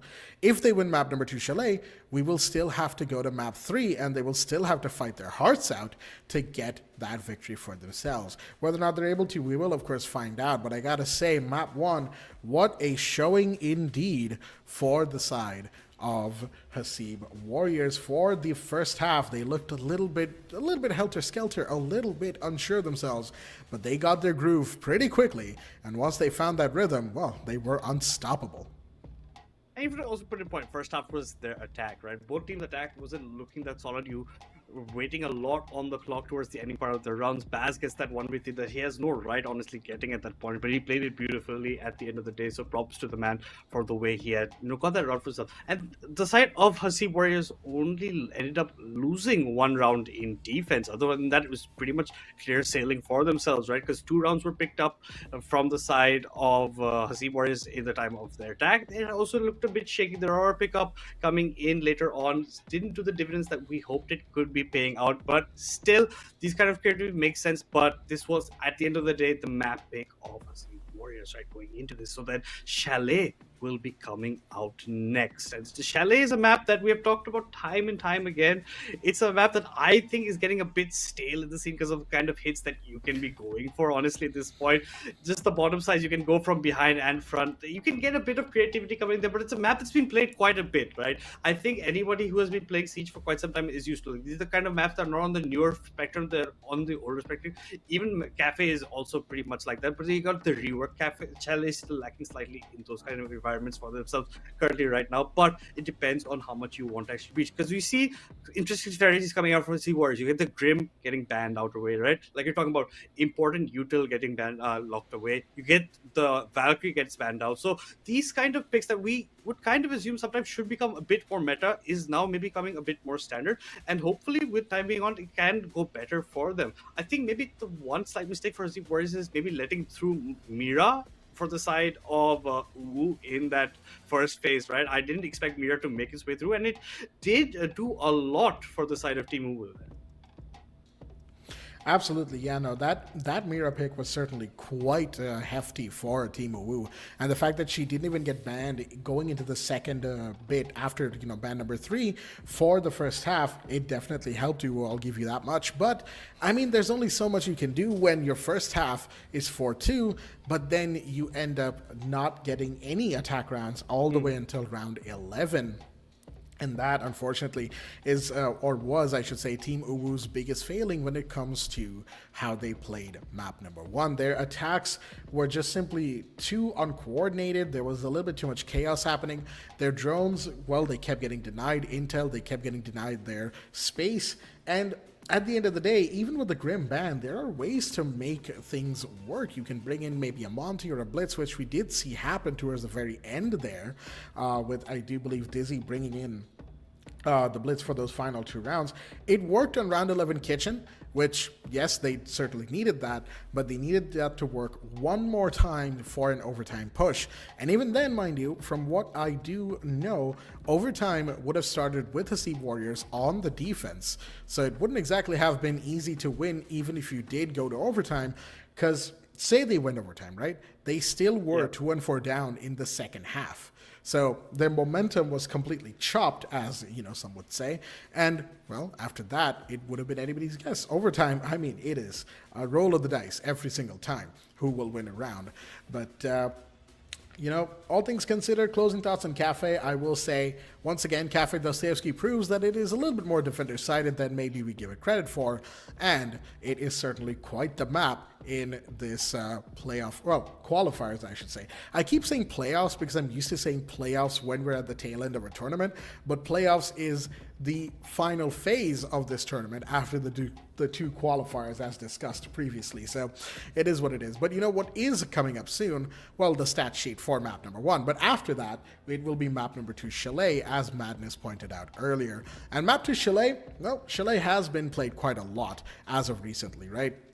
And with good reason. Chalet is one of those maps that sees so much dynamic action and constant switches in its playstyle, but we'll get to that in just a sec, folks. Let's have a look at the numbers here, and who has the best entry? It is Drish, surprisingly. It is 4-1 in terms of first kill for Drish, and that is actually quite the conversion when you realize that almost everybody has 1 entry, except for a couple of players. Dizzy and Beat not really going for entry. That wasn't really their role. They were mostly playing supports and playing on the back foot, so understandably so. And on the other end, 13-9 to Daisy, having the highest kills in the lobby, though not by much, as Baz is 12-8. Very, very close in terms of the numbers as well. Yeah, and then you have to also look at Taha, right? He's almost the opposite in terms of the first kills for Drish. Like, he got picked off quite a few times, and we were pointing out during the match itself how this is looking for him. Is not looking on the better side, and he had performance given the kind of player that he is, right? 5 kills to 11. That's not what we expect of a player of Taha's caliber. But that's just map number 1. Maybe just shaking up some nerves heading into map number 2. But yeah, Drish coming up huge. These opening frags converted into a lot for his team. A couple of the rounds that they ended up winning was due to the way they got that man advantage. It's just about the clock ticking down when you are in the attacking half. It is hard for them to honestly do anything about it if you don't actually capitalize as much as you want. Hasib doing his job. Everybody honestly doing the job from the side of Hasib Warriors. Like, both teams lacking in attack, but that is maybe given it's a defender side matter, like we're coming to know Cafe as right now. But that has been map number 1, ladies and gentlemen. We will be jumping into map number 2, Chalet. But before that, before the action resumes, we'll take a very short break.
odds and risk it all.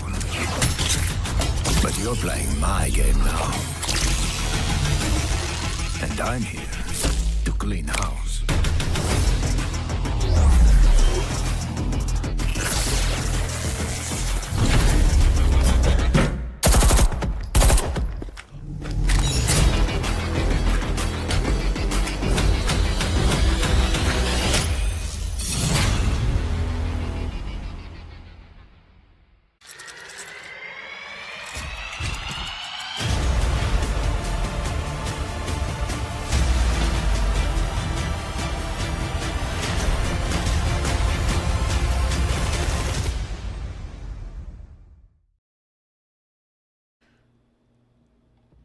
All right then, ladies and gentlemen, welcome back once again to the South Asia Elite Community Series for Rainbow Six Siege X here on Fragnation in partnership with Ubisoft. My name is Blackjack, once again joined by my co-host Madness as we are back for map number 2 in this second semifinal of Qualifier 1. That is correct, we are map number 2, and for those who might be joining us just now or may have missed map number 1 for whatever reason, it is currently 1-0 to Hasib Warriors, who are taking on Team UwU after Hasib Warriors pulled off quite the reversal, being 2-4 down in the first half, going 7-5 up. Let's not waste any more time. Let's get right into map number 2 in just a hot second here, as it is going to be Chalet. Madness, you gave me this question last time. I want to give it back to you. What do you think could be, or what should be, your predictions for Chalet?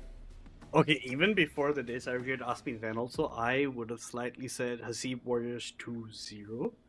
Because of what I've seen from them, but the UwU put up a very good fight. The attack maybe slightly scattered in the map of Cafe, and maybe now this is their map pick with Chalet. They can bring some dynamic, some creativity might come in with the kind of takes. It's even better because the offsides on this map are something that to behold, because it's so hard to get in depending on how you actually want to navigate it, honestly, at the end of the day. So technically I would still, maybe for this scoreline, for this map itself, put it 7-5 for the side of Hasib Warriors, but honestly can go 7-5 even UwU's way. But for myself, personal opinion at least, I would maybe just put Hasib Warriors just that slight edge above currently right now from what I have seen them perform. And I really love that every single time that UwU's on the attack, they are banning out this Valkyrie. They did it in map number 1, they're gonna do it in map number 2 as well. The Dokkaebi hits the deck with the hands of Hasib Warriors as we get to see the last 2 bans coming in over here. It looks to be the ace in the Zami. The ace makes complete sense. There's Zami as well. Their Mira is left open as well, so that basement take could be very hard to take. Interesting bans here, especially considering the fact that it is Chalet, and the reason I say that is because both Mira and Kaid have been left open to play. Bandit, of course, we see every now and again because the Kaid gets banned, but in this case, Kaid is allowed, so full electrification is going to happen on that basement site. Hatches will be hard to open, so will the walls, and I'm pretty sure Fatar is going to be doing a little bit of bandit tricking, maybe not. We'll have to wait and see. It looks like Kaid's Electro Claws are going to be used up instead to hold down the trench walls and the basement hallway walls that overlook the big garage. So all things considered, a good allocation of resources coming in, and like you said, with the Mira in play, basement push is going to be made that much harder because he can bet that that single wall right by the rotate in wine cellar, that's going to be where one Mira window will be. The other one, well, depends on where Taha and the rest of Hasib Warriors want to place it. And also, when you look at the guns that are in play for Hasib Warriors, you've got essentially two DMRs. I know that the TCSG is considered a slug shotgun, but you got to remember that thing is about as spammable and about as dangerously powerful as a DMR, so it's going to be a difficult attack, definitely, for Team UwU. Yeah, I think the only difference is like slight lower in the magazine numbers, but everything else is exactly on point with what you have said over there already. A Lion Charge will be coming into play earlier on into the round. You can see you have brought in a Thermite. You have Dagger as well. The EMP should be in the hands of that Grid, but already you can see Desi has hit the deck. Taha's going to get that opening frag onto Desi, onto the IQ, trying to walk in. So the already effects not going to be happening up on that side. Will the banditry come in? No, it it will not.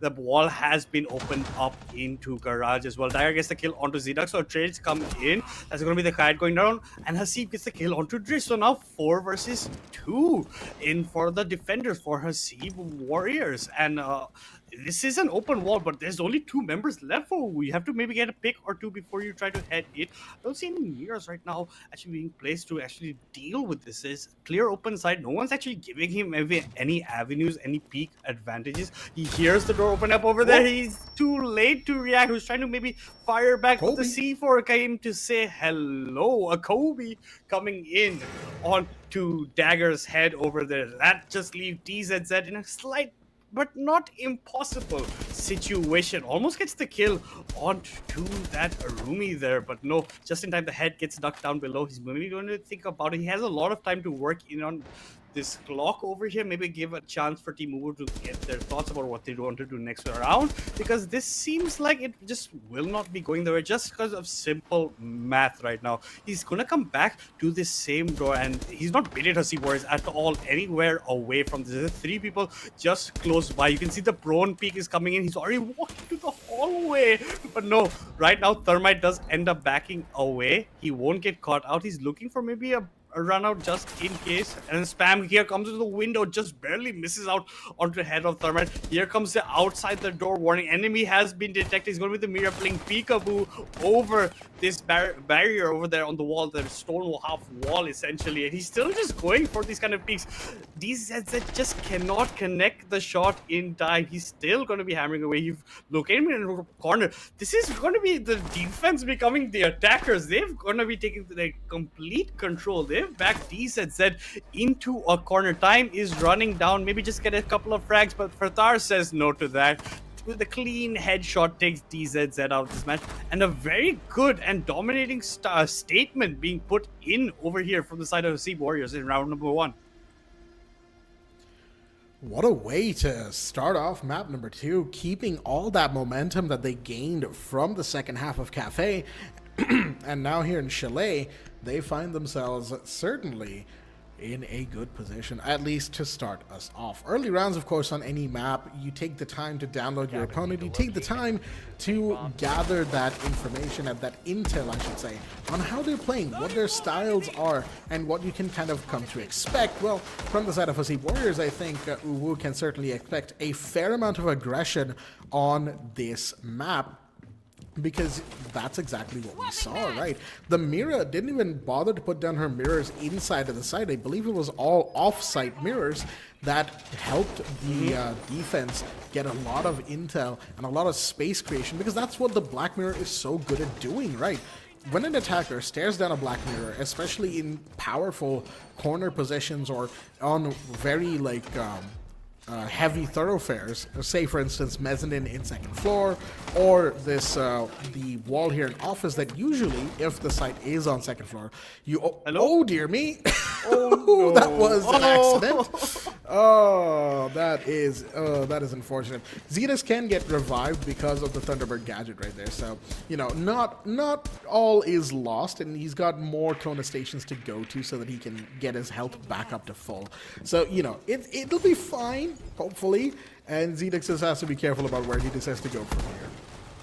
Zenas is just looking at Fatar with menacing looks right now, but the round has already begun, ladies and gentlemen. It's 2 minutes and 25 seconds there on the clock. Default cameras have been shot on the 3F site, on the 2F site as well, on top, but it is somewhere else where they actually have to put your focus. Daisy is lurking over here. Nice chip hold made through the floorboard. So this is the gridlock has been put down for just, you know, catching out any flankers just in case, because mind you, this is the kitchen side. It's not a 2F side.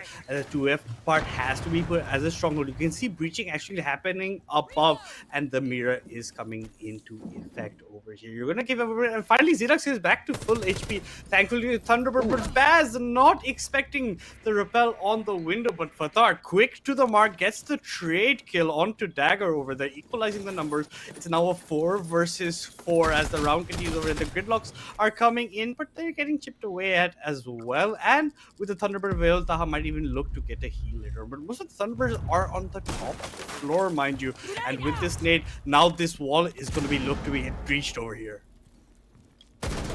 that is the most important aspect of, pushing kitchen. You gotta get that wall open just underneath the balcony, of course. And with control on second floor being established slowly but surely, that's gonna allow Team UwU to get that wall open pretty quickly. But they did not see the mirror window, at least Drish didn't, or the call out that was given wasn't expected that there was gonna be Fatar sitting right behind that. That leaves IQ alone here inside of office with not a whole lot of space to work with. Damage dealt, and that's gonna force Daisy to just kind of play on the back foot, stay above potentially, at least to pressure the defenders a little bit, wait for someone to come and support, and that's exactly what's happening. Two attackers, I should say, now in office. That's Daisy and Dizzy, the D&D combo right here.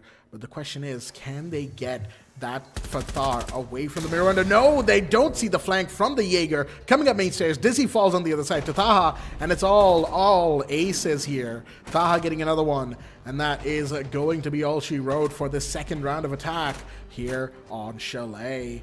Hasib Warriors 2-0. They did get that nice surprise pick earlier on, but instantly traded by Fatar. The rotations were cut off, but Xenox walks through it, and then unfortunate mishap that hurt early in the round gets him healed up anyway. And I think leaving this mirror open is proving fatal to the side of UwU right now. We seem to have a pause maybe as well as they maybe get a grips of what is actually happening, because it's already 2 rounds into map number 2, and both rounds have gone to Hasib Warriors. They're 2-0 against Team UwU, and they are the team that have that 1 map advantage in the series as well, mind you. And it looks like they're going to go bar and gaming room. They're not even going to be touching 2F as of yet. They're very confident in the kind of picking that they have gone for, and they have a game plan that they are doing very well. I don't even think kitchen wall was open. I think the nade actually ended up failing over there, so that actually adds a bit of more misery to the side of UwU. They couldn't do much in that scenario, and 1-by-1 they just ended up getting picked off. Not enough answers coming back, not enough trade kills coming in through, and right now completely in the back foot. Now they have to start getting rounds, otherwise this is the momentum that Hasib Warriors is looking to ride this way through the entire series. Certainly in these first 2 rounds, Hasib Warriors has shown us quite a good, quite a good beginning to Chalet. And the interesting fact about Chalet here, well, not only is the fact that it is UwU's map pick, they decided to bring Hasib Warriors here. They probably wanted Cafe to go their way. I mean, ideally you would, right? That gives you map point. But on the other side, Chalet, to a certain extent, is actually considered attacker-sided when it comes to the wider zeitgeist of Rainbow Six Siege, excuse me, especially in terms of competitive. Now, Chalet, or old Chalet, pre-rework, definitely was attacker-sided, and now here with this version of Chalet, it is still slightly leaning towards that. Whether or not that remains the case, of course, as the matches proceed, especially this particular match, is yet to be seen. But I think the defining factor here for Hasib Warriors has certainly been that Mira.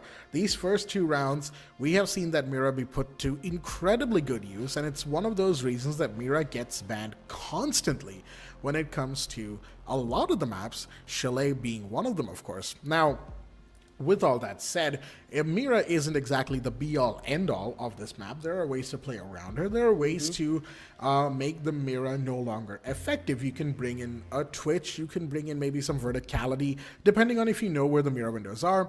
But the way that Hasib Warriors have played and placed those black mirrors, especially the one on second floor inside of Closet, right?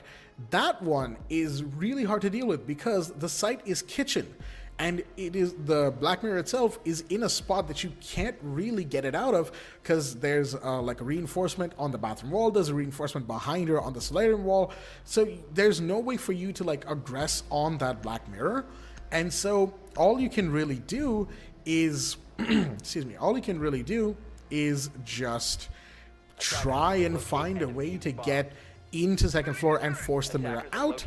And well, as we saw, that doesn't really help or work in this regard. With that said, we're finally into round number 3, folks. I had a little bit of a moment of unstable ping issues, but it has been stabilized. We are right. Wow, okay, got a bit of a Western twang there in my words. Right back into round number 3 as we have the Frost being brought in by Zedux.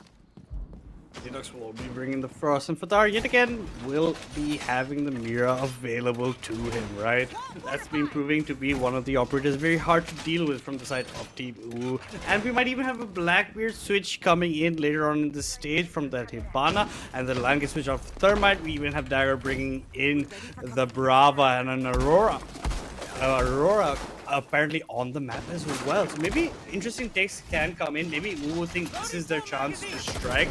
Bring out a comp that you're not that familiar from the side as Hasib Warriors in this kind of situation. But I think you have to work your verticality much on a faster pace. And just look at the setup over here. It's hard to honestly deal with anything. You have castle barricades. You're going to have the mirror wall setup. She's going to be just holed up in this alcove over here between those two rooms, basically. She's going to have a very nice time, especially with the backup available to her.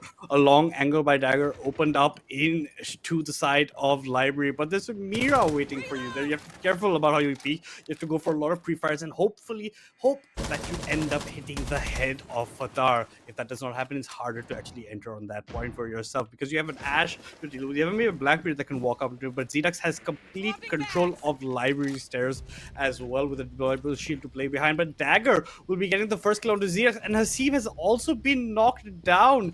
TZZ will be claiming that kill in a quick span of seconds. Two people knocked out by Hasib Warriors already. UwU with that two-man advantage, 5 versus 3 right now as they look to be fighting over, as well as you can see the Blackbeard just coming in. DZZ working his magic. He's charging through pretty fearlessly, does not mind anything. He's going to be pinging, the holes at the bottom of the wall that can use to spam it out. He's going to maybe even use it to break it open with the Blackbeard shield. He's just waiting for the timing right now. Look at Baz. He's listening. He's holding the window, but for right now, he's actually not going to be able to get anything, and a recharge will be going down. You open up doors, but there are a lot of castles also getting pinged up. The Aurora comes in to effect on the windowsill over there. Also, I mean, on the doorway. A good angle is held by Taha, but if he doesn't get a pick, this could be detrimental to him. He gives away his position with a suppress UMP. If any sound cue is there, Team UwU should know exactly where this castle is playing on the stairs right now. Peaks should be coming in as well. Drish with a long angle, but right for now, they cannot get this Mira out of that side. I think maybe now they can turn their attention to the bottom stairs, but instead Fatar comes back up the stairs, gets the pick onto Dagger instead. 30 seconds left on the clock. Will this be a repeat of Team UwU just running down the clock and losing it pretty much to time? They have the man advantage. Fatar's on low HP. They can start making their way to side, and I think they've heard, because that's exactly what they seem to be doing. And Taha gonna be retreating down to the fireplace stairs, and Pete gets the kill onto Baz. The last one to fall will be Taha over there. Finally, this time is not the one that makes them lose. It's gonna be them winning out in terms of kills in this matchup, and them securing their first round in map number 2. All right, Team UwU put themselves on the board, and better late than never. Well, it's not really late, but it is late by their standards. Even then, well played. And yep, those are the expected bans, I think we can say here. Blackbeard in this previous round, a linchpin of that attack, especially with the way that they pushed through first floor kitchen hallway, right? Because you had Hasib down there who was trying to be a little bit of a menace, right? With the Melusi. He got downed early, and then we had another operator, or defender I should say, fall on the other part of the map, and really there was just no recovering from there, although they definitely came close, I will say. So UwU, good play on round number 3. They've given themselves a little bit of leeway to work with here, and even with the Blackbeard ban, of course, that doesn't mean that they are out of shield options, as Dizzy has brought out the Blitz. So looks like we're gonna have shielders galore, and understandably so.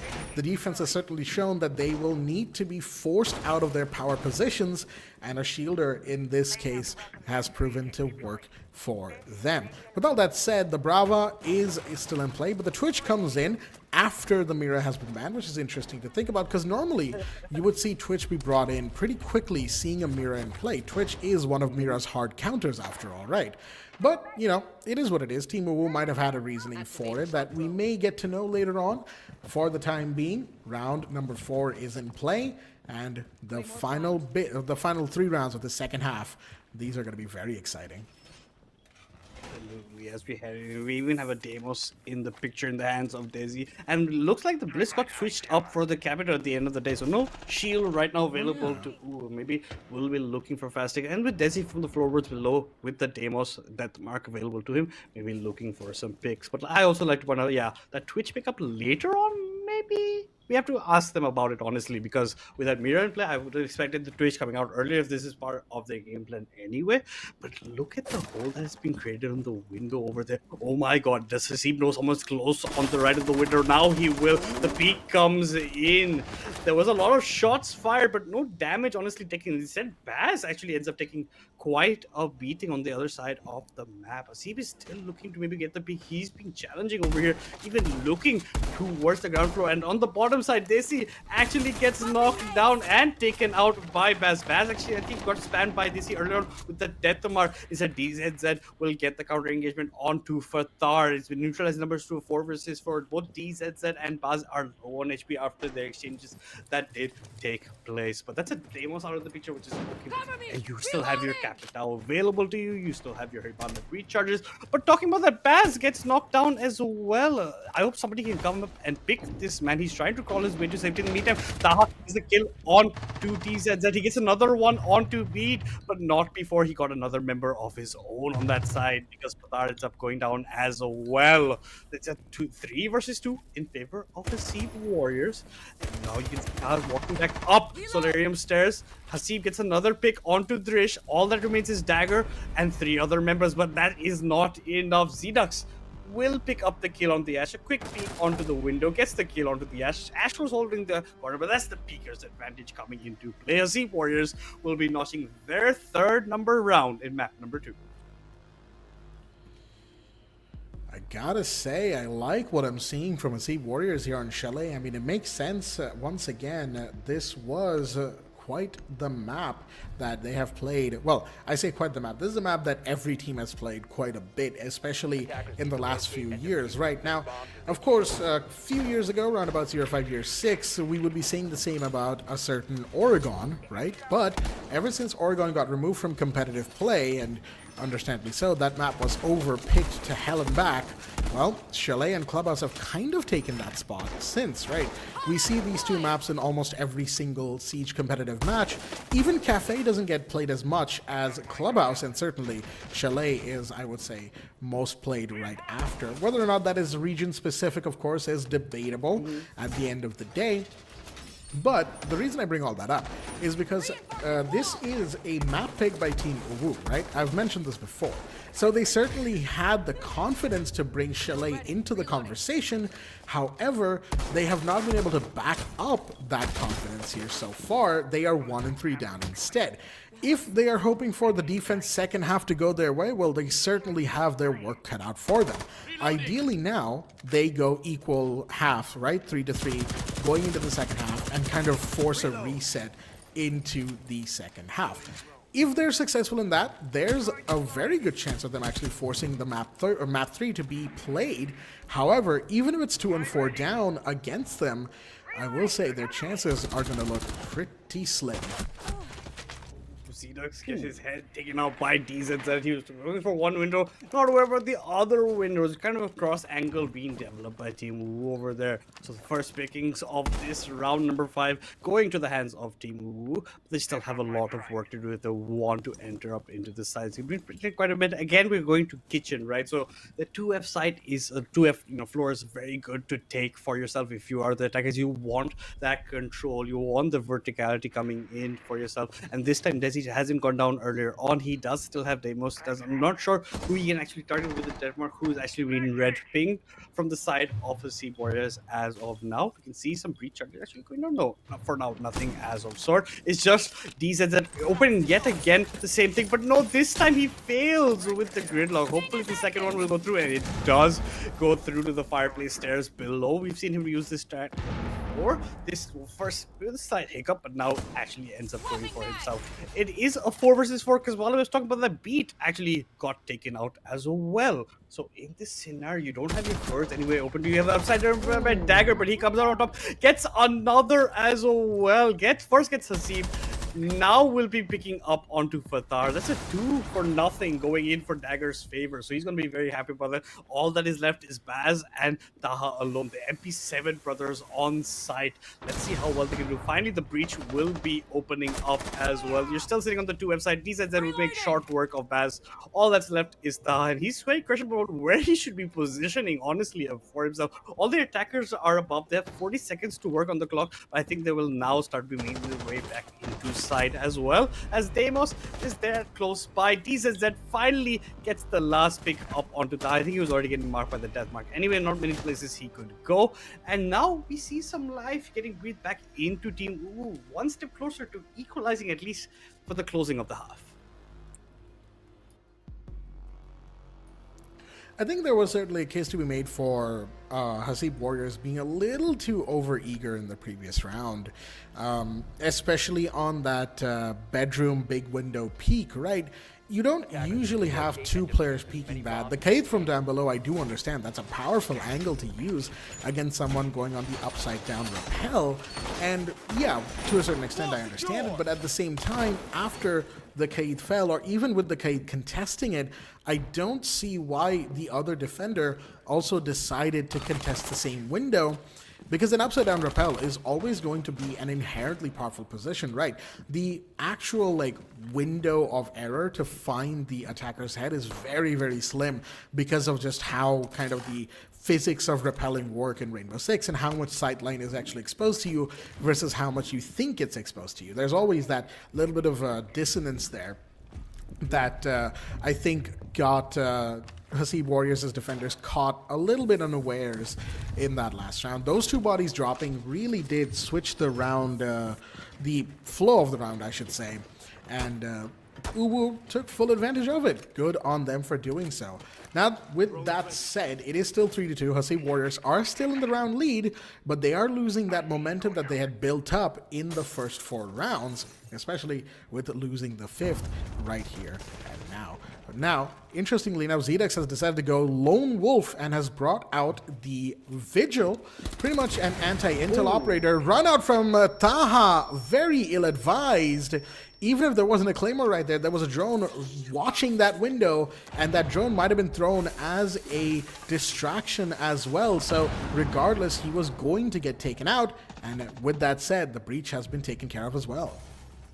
Breach get taken care of as well. Dagger ends up going down as soon as the breach gets put away. But look at the hunt going up on the 2F. I don't know why we scams that point. Daisy gets the kill onto Zedux over there on the top side. So that's the Vigil going down and out as well. The Lone Wolf no longer going to be allowed for this matchup. 3 members left for Hasib Warriors. The 4 members left of breach charge has been opened up as well. Garage is wide open for the taking. It's about the kind of presence you want to with. The long angles are there with the DMR from the Rumi, but we're not actually catching anybody out as of now. Hasib making a rotation from 1F, looking to maybe going down the fireplace stairs essentially over there, create more distraction for his own team, help them out. You even see a Rumi wall halfway up through the breach that was actually made on that side. A very cheeky, nice angle, but it's a very expected angle in blue that is being held by Fatar currently right now. But they have to be careful of the man advantage that is in the hands of UwU. Here comes the smoke lines as well. You're going to deny a lot in terms of energy, but DZZ on the way in gets knocked down as well. Hasib Warrior will be picking up the kill. Baz gets the kill with the Arumi gets actually beat, gets the trade kill onto him. Finally, it's now equal numbers. A 2 versus 2 over here. And now sprinting down the hallway is going to be the Melusi. 2v2 with 40 seconds on the clock. Plenty of time here for Team UwU's attackers to try and get the plant going, and that's exactly what they'll be doing here. Drish deep inside of Wine Cellar with the exterior being watched by Beat, and he's going to be aggressed upon, but no, he looks away at just the wrong time, and that is going to be Hasib's downfall. He expected someone to be out there, but I think he got the call that maybe the thermite was peeking, or he heard something on his right. He decided to look away, and that took so much HP away from that Melusi at the tail end there, leaving Hasib with nothing to work with, nothing in his hands. and unfortunately, the round slipped away despite the potential of that 1v2. With that said, beautifully played by Team UwU to equalize despite how chaotic the mid-round was in round number 6, and they've managed to equalize it 3-3 going into round number 7. Definitely what they needed there, especially the momentum from winning these last 2 rounds. Ban phase for the second half, of course, is taken care of, and that is going to be somewhat standard, with the only outlier kind of being the Grim, but even then, Grim is a consistent trend in the bans for both of these teams. So once again, it's Blackbeard Grim on the attacker side, Azami and Valkyrie on the defense, with Mira being available but not being picked by UwU's defense in this first. Oh, actually, no, has been picked. Never mind, I didn't see it. She has been brought in, and understandably so. Why wouldn't you bring in Mira when you have her available? Yeah, you have a mirror available, why not use it? You could see how much it was abused by Hasib Warriors in their own defense, essentially, for themselves. And yeah, you're definitely going to be bringing that in. You're going to have your setup very nicely set up for yourself. Again, you're going to a 1F side at the beginning, right? So this is a very interesting take. We're not going basement first either. We're just going to start off 1F, maybe throw off Hasib Warriors if you don't get your drones in, don't get to know the location of the site, because there's a Maverick right now being hovered by Baz. If that goes to fruition, it would be hard for him to actually get full utilization of it, and their blitz is going to be coming into the It's been locked in. Vatar has the floors. There's a lion for Hasib, and Zedux at least has the sledge for verticality if he wants to bring it in. But Desi does have the F nets, prevents a lot. Finally, the mirror walls, the black mirrors will be going down as well, and you have the Womai to back him up. You're going to be opening up those. You have to be careful because the spams are going to be coming through. You have to be careful of now you're setting up, because now the attackers are going to be close by. Not quite sure how well you want to be setting up at this crucial point in the game. All windows just going to be broken. We're going to cross long angles from the rooftops, essentially from the side of Hasib Warriors. Be just holding in case anybody just chooses to honestly jump in through that window. I don't think anyone's going to be jumping in without droning completely whatsoever, but you're just going to keep it just in case. Better to be safe than sorry, honestly, in that. An upside down repel catches nobody right now from the side of Fatar, and you can see this a sneaky approach coming in from Baz and Zedux. They've walked themselves in from the basement side. Another side, you see quick trades coming in. Baz ends up going now, so does EZZ. You're opening up the footholds basically on that wall, but now you can spot out a blitz. Now the Spidey Sentinels should be thinking from who they have to prevent him from coming into the building, but he ends up walking. Hasib actually ends up picking up dagger off screen, and Fatar gets Drish, who's coming to maybe get the pick up onto the blitz. Blitz is actually going to end up planting the diffuser. It's 1 minute 30 seconds left in the round, and he cuts the diffuser down already. This is one of the fastest plants we have seen throughout the semi-finals, and all that's left is beat with this SMG. But there's a blitz crack there's a blitz that is chasing you pretty much over here. You can run away from him, but you're going to fall into the arms of Xenox, who's going to take you openly over this freakle. He's not even aware anybody could be close by. So the first attack round actually going really well for Z Warriors. A lot of panic in the camp of Team UwU. I will say Hasib Warriors played that incredibly fast and tight, as normally, you know, I would say fast and loose, but not in their case. They were very well coordinated. They had their drones in the right place. They had their mines in the right place, and they pushed with supreme confidence. There was only so much that Team UwU could do, as they lost bodies so very quickly. Especially, I do like the way that they used the Blitz, right? Blitz wasn't going to be going out roam hunting. He wasn't going to do like top down or whatever have you. No grand adventures this time for the German shielder. Instead, he was the one to go in the site to essentially play a role similar to what you would expect a Monty to play, right? Be the big distraction that takes their attention away and let the other attackers find those kills from the defenders who no longer are paying attention to their off angles. And that is pretty much what happened, right? Now the Blitz has been swapped out this round. Instead, Baz has gone for an Amaru. That is certainly a choice, one of the choices of all time, I should say. But Amaru can certainly be played quite well. Yeah, I mean, oh wait, there's a Nook as well. Wait, what is... Okay. Exactly. What are they thinking here? They're trying to cook something, definitely, with the Amaru Nook pick coming in for them. They're feeling themselves after that last round. I think they rightfully show that the game plan working to perfection. Honestly, they just get caught out trying to get the blitz from above. You get the counter picks. The bait works perfectly, and even in this round, Beat takes quite a beating earlier on into the round. Very less HP available to him right now. Here comes the first lion charge as well. You're gonna spot out the one man already. Hasib has made his mark, catches out onto Beat, who was already low. Just a few more bullets signified his demise, and he ends up hitting the deck at that point. But with the man advantage, we'll see how fast you want to end up working this away for yourself. The Maru, I've not seen it actually enter the building or seen the effect that you wanted, and the looks always going to be there. So you're trying to be sneaky about how he was going. No. Oh no, we have fallen from the building over here. Blackjack and Fatar definitely does not want to see this one in the highlight reel. Oh dear me, Fatar. That's the second time he's been down early round due to unfortunate circumstances. Nearly got team killed in the defense half, right, that one time. And now he finds himself very low on health due to circumstances that, well, some will say were under his control, but it is what it is, right? Diffuser has been dropped and someone else is going to have to pick that up. Fatar can't exactly go for the plant right about now, and I don't think he wants to, as it looks like the side of Hasib Warriors, they're instead going to focus on getting second floor control, which they were already doing, yes, to a certain extent.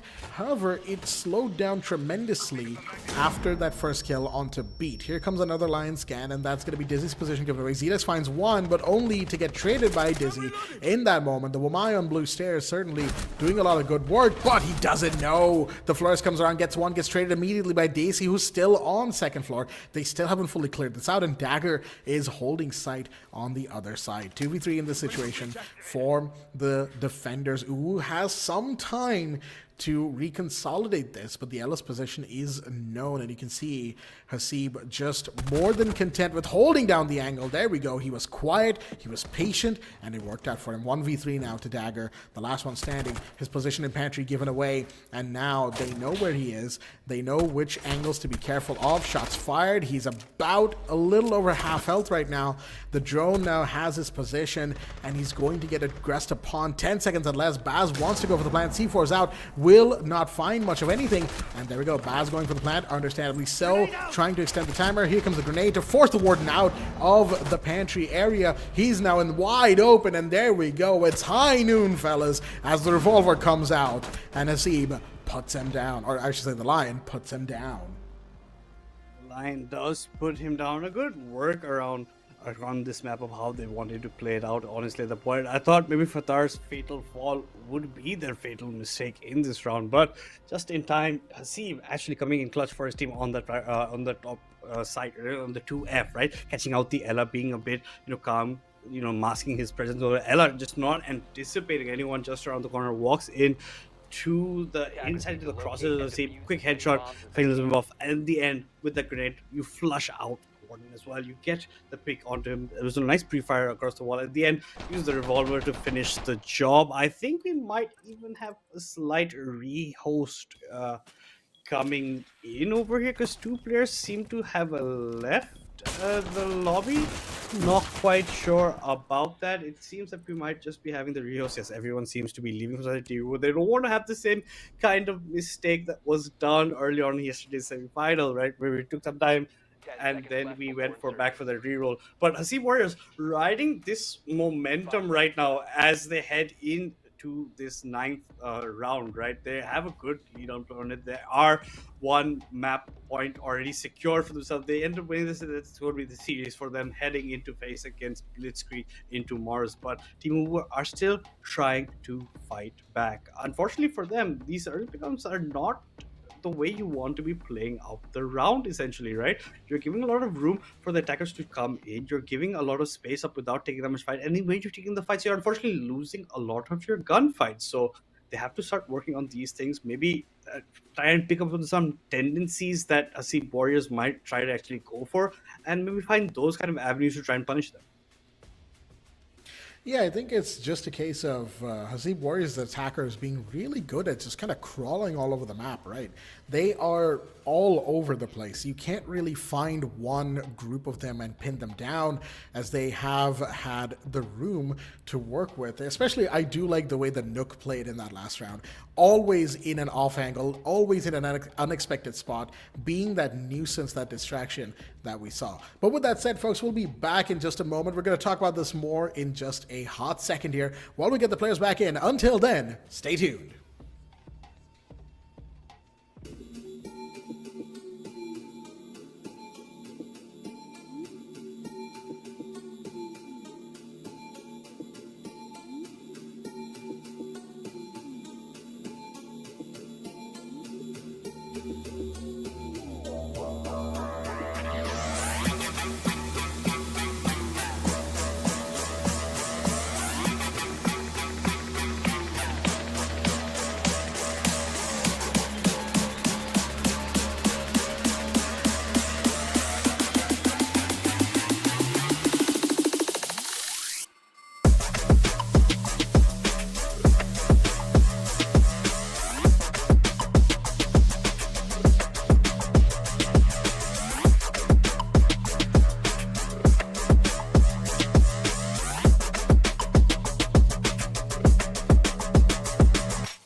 made bad bet.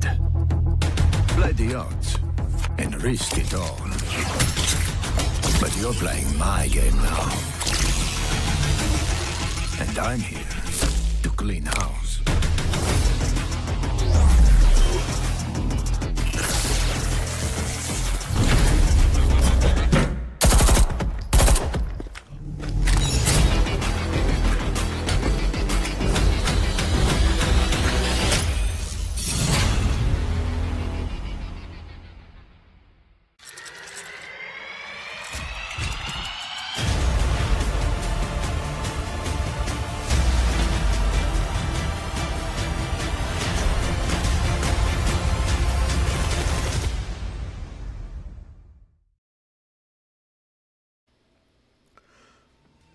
Alright then, ladies and gentlemen, welcome back once again to the South Asia Elite Community Series here for Rainbow Six Siege X at Fragnation in association and partnership with Ubisoft. My name is Blackjack. We're back once again with my co-host Madness, as we had to take a small break right there for a technical difficulty and a rehost that has happened. I mean, it's South Asian Rainbow Six, folks. It is to be expected.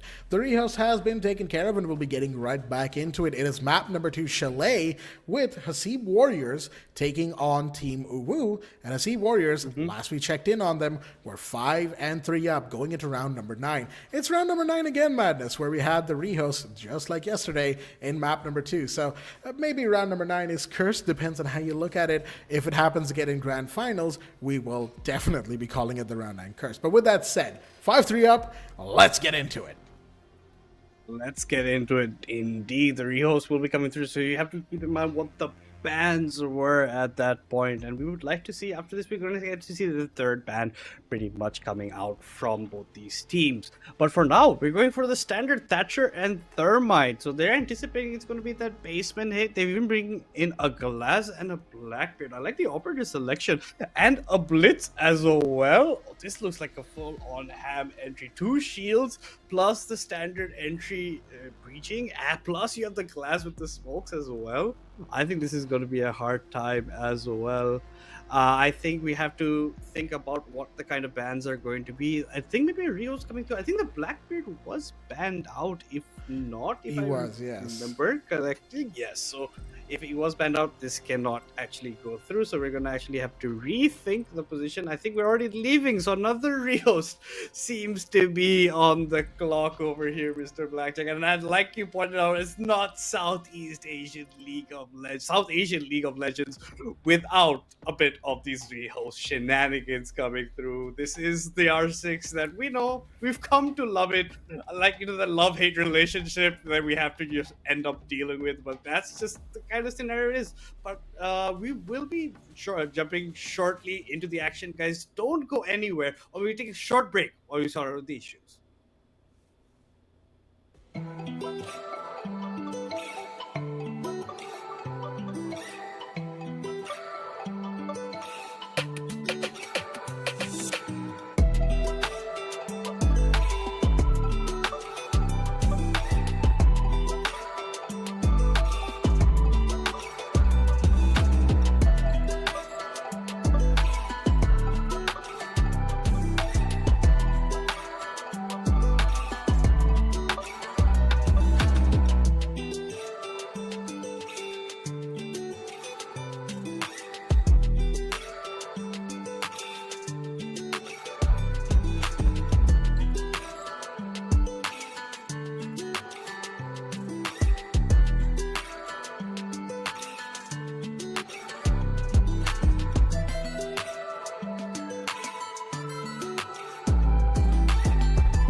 You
made a bad bet. Play the odds and risk it all. But you're playing my game now. And I'm here to clean house.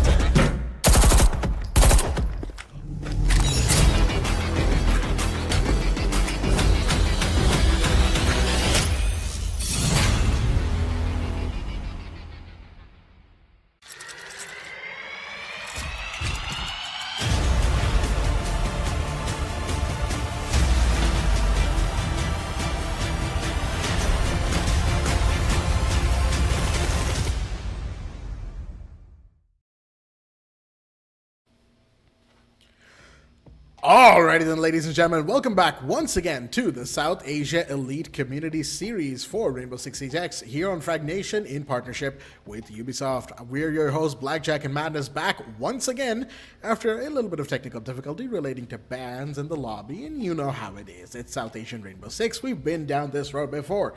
With that said, for those who might be joining us, for those who might be late to the stream, why are you late to the stream? You should be here from the very beginning. But with that said, quick recap. It is Hasib Warriors taking on Team UwU. It's map number 2 between these two teams, and it is Chalet, which is 5-3 in favor of Hasib Warriors, and we'll be getting right into it here and now.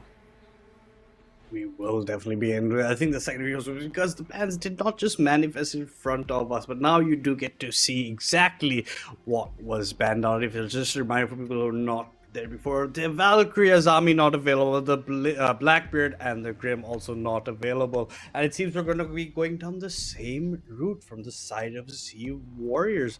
They're anticipating the basement take, so instead of the Blitz, I think that's the only change coming in. No, the Blitz is still there. Actually, it's going to be Thatcher and Thermite with a Blitz, a Monty, and a Glass. 2 shields. They're just basically the Blackbeard with the Monty. Exactly what they've done. Given that the Blackbeard was banned, I think they had forgotten about that at the earlier stage. But heading into the round, you can see Capcan traps galore. That makes complete sense when you're seeing all those, your shields coming in, plus you have your Legion, you have the Frost Mines, you even have Goyos to deliver, plus the F-net. So every single operator on the side of UwU is being played as a trap operator. They're not even going to be bringing in the Mira at all, even though it is open for the basement side take. And last time we saw very interesting Mira setup from the side of Hasib Warriors when they had basement. They didn't even block out anything this side. They had Mirror World basically facing inwards. F9 is being placed at the end part of the prep phase during the start of the actual round, and barricades, or steel barricades, actually reinforced walls coming up as well. Drone coming in from Blitz, trying to make sure if it's safe to jump in from there or not. A Claymore prep for the round, and very fast recharge actually coming in. So the hard breach coming in from the thermic. The exothermic charge opens up the garage wall already at the 2-minute 30-second mark actually at this point. And here comes the Thatcher just in case anything was being prepped on the side. The flames are going to come in as well. It's going to prevent a lot of time, but albeit it's been open at early point, so they don't mind this time being wasted right now. Hasib one speed already gets the kill onto Dagger as well, and the plant's going down. There's no one to stop it. Baz actually ends up picking up Dizzy as well as Zedux gets beat, and the plant's gone down very successfully. It's a very fast take coming in from the side of Hasib Warriors. Only 2 members alive from Drish and Daisy have a mountain in front of them that they need to climb, and they're even being flamed out as well. They can't even walk any further whatsoever down these staircases. They're trying to get a peek through the window. I don't think it's going to be of much use, and you can already see the Monty's roamed up further. The Blitz is channeling there on the spiral stairs as well, near the fireplace stairs, and they're pushing, just trying to honestly get the kill. At the end of the day, it's a flawless round coming Hasib Warriors from the break. The break was taken, but their momentum was not at all broken. Good golly, that was quite the round from Hasib Warriors. They said, you know what? When it comes to basement, what do we normally see? We see a lot of verticality, we see roam clear, we see a bunch of process and this and that. And they said, you know what? To hell with all that. We're getting in this site, and there's nothing you can do to stop us. They played the double shield with the Monty pretty much pressuring from top blue and that first floor corridor, kitchen hallway or bar hallway, right? And then on the other side, the Blitz was in the site with the Thermite Thatcher breach and the Glass pretty much playing Overwatch, as in, you know, the position Overwatch, not the game, different IP, folks. With that said, it is a match point and series point here for Hasib Warriors, because again, they won Cafe, right? Map number 1, they took 7-5. Now they're 6-3 up on the attack half for themselves, and Team UwU, well, they picked Chalet, and so far, whatever confidence they would have picked this map with has pretty much evaporated. They need to now look at this match on a round-by-round basis, just try to claw back some momentum, something to go their way. And, well, they just have to try and win one round and look for the second, then look for the third. Once it goes to overtime, then you can really start looking at the meta game once again. Right now, they just need something to go their way, is what I'm trying to say here. They've gone for second floor, which of course is a fairly dependable site, even without the mirror. But with all that said, Blitz has been banned, understandably so, but Zedux gets the first kill. That's Beat down, and looks like Beat wanted to go for a spawn peek. Well, he's been spawn peeked, and that is going to be the first kill of the round. He's going to spawn peek with a mute, and Xenox very patiently holding that doorway. He knew someone's going to be peeking, and his spidey senses were tingling, and Drish actually ends up with a bullet in his skull because of that. And already at the beginning of the round, this seems like another fast one from Hasib Warriors. 2 members are down from UwU. Every single member from Hasib Warriors is still trying, albeit Xenox taking a beat. But hold that thought, Fatar ends up going down. That's their hard breach. Now their hard breachless going for the, but Xenox gets another kill. This time with Daisy, the triple kill, going for the quarter. Not quite successful. Dagger gets the return fire onto him, and he's a dog, so he's going to be looking to heal himself up.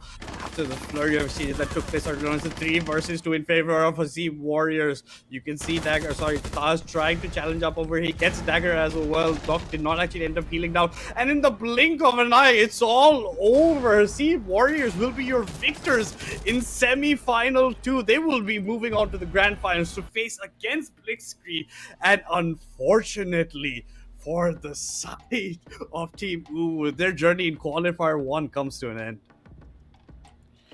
Well, in a very similar turn of events to yesterday, after a fairly long break, after the right before round 9 on map number 2, we have a quick finish for the second map as well. Unfortunately, this time there is no map number 3 to follow that up, so the pattern has been broken, and it is going to be Hasib Warriors with the 7-2, I believe, all things considered. Doing a quick count here. Yes, indeed. 7-2 and 2-0 on the map count. They win themselves semifinal number 2, and they continue their streak of winning 2-0s in these best of 3 matches. They will go into the grand finals to face off against Blitzkrieg. That'll be the matchup tomorrow, folks. The best of 5 and the team to get the top seeding going into playoffs. But of course, hats off to the side of Team UwU. They still made it this far, and they gave us a great showing on Cafe. Chalet, unfortunately, just wasn't quite their map at the end of the day, despite the fact that they picked it, and we will get to pick one of the players' brains about it in just a second here. But before that, of course, we'll have the stat sheets for both this map and then the entire matchup, and we have a lot to talk about just sort of in general. I think UwU on this map, kind of in the first half, we could see their confidence starting to take a hit, right? Especially, they were 3-1 down going into round number 5. They got a couple of rounds for themselves, which was great. Good for confidence, good for momentum building. And then we got to the attack half for Hasib Warriors, and Hasib Warriors said, you know what? Let's just start playing these completely unpredictable random strats. Well, not random. They were clearly rehearsed. They were practiced. They knew what they were doing. But that's the point. Team UwU didn't. They kept getting caught off. The Nook play in round number 8, I do believe it was. Yes, it was. Round number 8, the Nook play with the Amaru. Round number 7, I do believe it was the Lion just going ham all over the place. Hasib playing that operator. Then you had the shields being brought in with the Monty and the Blitz for round number 9. That garage hold was, it was torn apart like paper mache. And, well, we saw what happened in the last round. A couple of attempted peaks very early on, not going their way at all. And after that, it was just a complete collapse. It was a just complete collapse. The last 2 rounds just went in a blur, honestly, for the side of Hasib Warriors. They entered, they planted, they got the kills, they went away. And the last round, Cdux gets the kill on to the Mute, who was trying to, go for the spawn pick. And then you can see the Legions coming in for backup, ends up going down as well. He gets a triple kill at that point. So the momentum's already on their side. They just ended up in very quick fashion. There's not much you can do. They didn't give even time for the side of Team UwU to think about what happened. They came back from the break with that instant power play that they were going for, that instant garage take in the bot side, and that does shake mentals quite a bit if you're losing rounds so fast and earlier on. You don't know exactly what you're being hit with. Like you're saying, they did not know what was coming their way, and it looked like this was dry run a couple of times by the side of Hasib Warriors, because it was like a well-oiled machine that they executed that take going into the basement. The last round seemed a bit haphazard, depending on the picks coming in from Zedux, but the basement one was just, just a masterpiece to honestly watch that kind of a take going down this high up in a tournament. But taking a look at the stats over here, seems pretty okay and equal in terms of, this opening frags. Hasib has that 2 for nothing in his mark over the Dagger also is trying to come alive with 2-1. But talking about kills, right, it seems so balanced overall from the side of Hasib Warriors. Everyone's above that 5 kill mark. Taha Hasib and Zedux above the 9, and double digits for Hasib as well with 10 kills for himself. And unfortunately, like you're talking about, Team UwU did select this map, but unfortunately had a worse showing compared to Cafe. Yeah, and I think that's kind of going to eat at their confidence on Chalet in future matches, right? Because again, when you're in the ban phase, you pick a map because you're kind of comfortable to it. Now, of course, in a best of 3, it's always like ban, pick, ban, right? So you're going to lose out on your top maps because you say like Skyscraper or Nighthaven Labs, or even if you've practiced Lair, those maps get banned very frequently, right? So you need to be more familiar and more confident with maps that are played more often, right? And Chalet is one of those maps. Understandably, Chalet is a map that Team UwU has played before. We've seen them play this time and time again, to great success for that matter. So the fact that they picked this map was no surprise. I mean, I would have expected even Hasib Warriors or Blitzkrieg or Won't Stop Peaking or any other team that plays these qualifiers to be picking Chalet relatively frequently.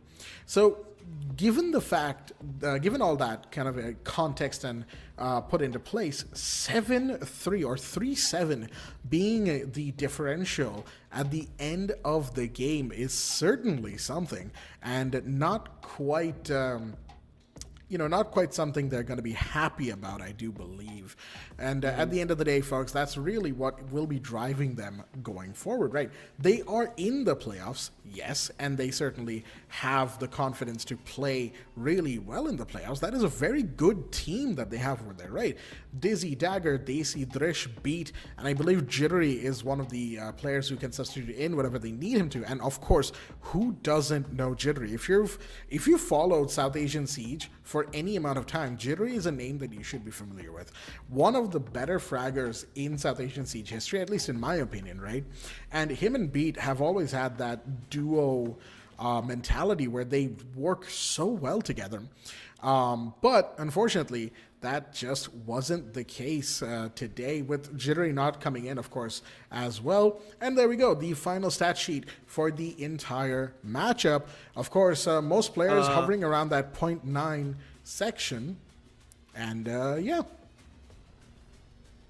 We might have a bit of discrepancy because Ashami definitely did not play this match. Okay, wait a so he should not be there as well as Baz at the end of the day. But we can take a look at the other numbers, in front of your screen. Hasib did his job really well with the line. Actually, got very good early picks in a couple of cases as well. I think he's leading from the front the way that he has been playing. Fatar also did phenomenal. Taha, well, maybe slightly lower, but he had rounds where he did show his prowess, right? And Desi, at the end of the day, Desi was one of those front runners from the side of UwU. He still is technically one in terms of kills to death ratio. He's still pretty good. And look at Fatar's headshot ratio, right? Over there, he has, I think, a 96 or something like 86 or 90, something like that. That's insane numbers to be having in this form of a tournament. Like, that much of a headshot ratio is something really, really good to be having. I think we're just gonna be fixing up the stats while we talk about it. And at least I think my prediction came true, Blackjack. So I think I'm okay to be gambling a bit nowadays. Oh dear me! Don't make sure to not lose all your money if you do that. But with that said, folks, we're going to be having a quick interview here with, of course, one of the members from the side of Team UwU. It is Desi. Desi, my friend, how are you doing? I know that it's a 0-2 night. It will not be feeling that good. But with that said, how are you feeling? I don't think it's really going to affect us much, honestly. It's one of those days where you win some, you lose some, right? So today was unfortunately one of those days when you do lose some, but it doesn't really get to our heads, and we're just looking forward to the next matches and hopefully do better. Yeah, absolutely. And talking a bit about this, what do you think you guys could have maybe improved? You're saying it's maybe a bit on an off day essentially from yourself, and the Chalet pick coming in earlier on. You didn't pick the Twitch when the Mira was available. Any thoughts about that? Right. So as far as the Twitch pick on Mira is concerned, it's one of those things whether it's hindsight bias, right? If you don't get one, you think that, oh, we should have got one. But if you do get one, it's not necessary that it does work out. So we can analyze what we could have picked in terms of operator lineups till the cows come home, but it's not really going to matter a lot. Ultimately, I think it was just one of those days where we played well, but they played better, and by God's grace, next time we cross each other's paths, maybe we come out on top. So, yeah, there is no single small action that cost us the win per se. Right, and that is certainly one way a very good way to look at it, right? It's always more factors that go into a match like this, especially, when you're in a qualifier state, semifinals, there's pressure, there's a lot of things happening, a lot of things to look forward to. Speaking of, you did say that you guys are looking forward to the playoffs and kind of your future plans. So kind of walk us through that. What would be your game plan going into the playoffs later in October?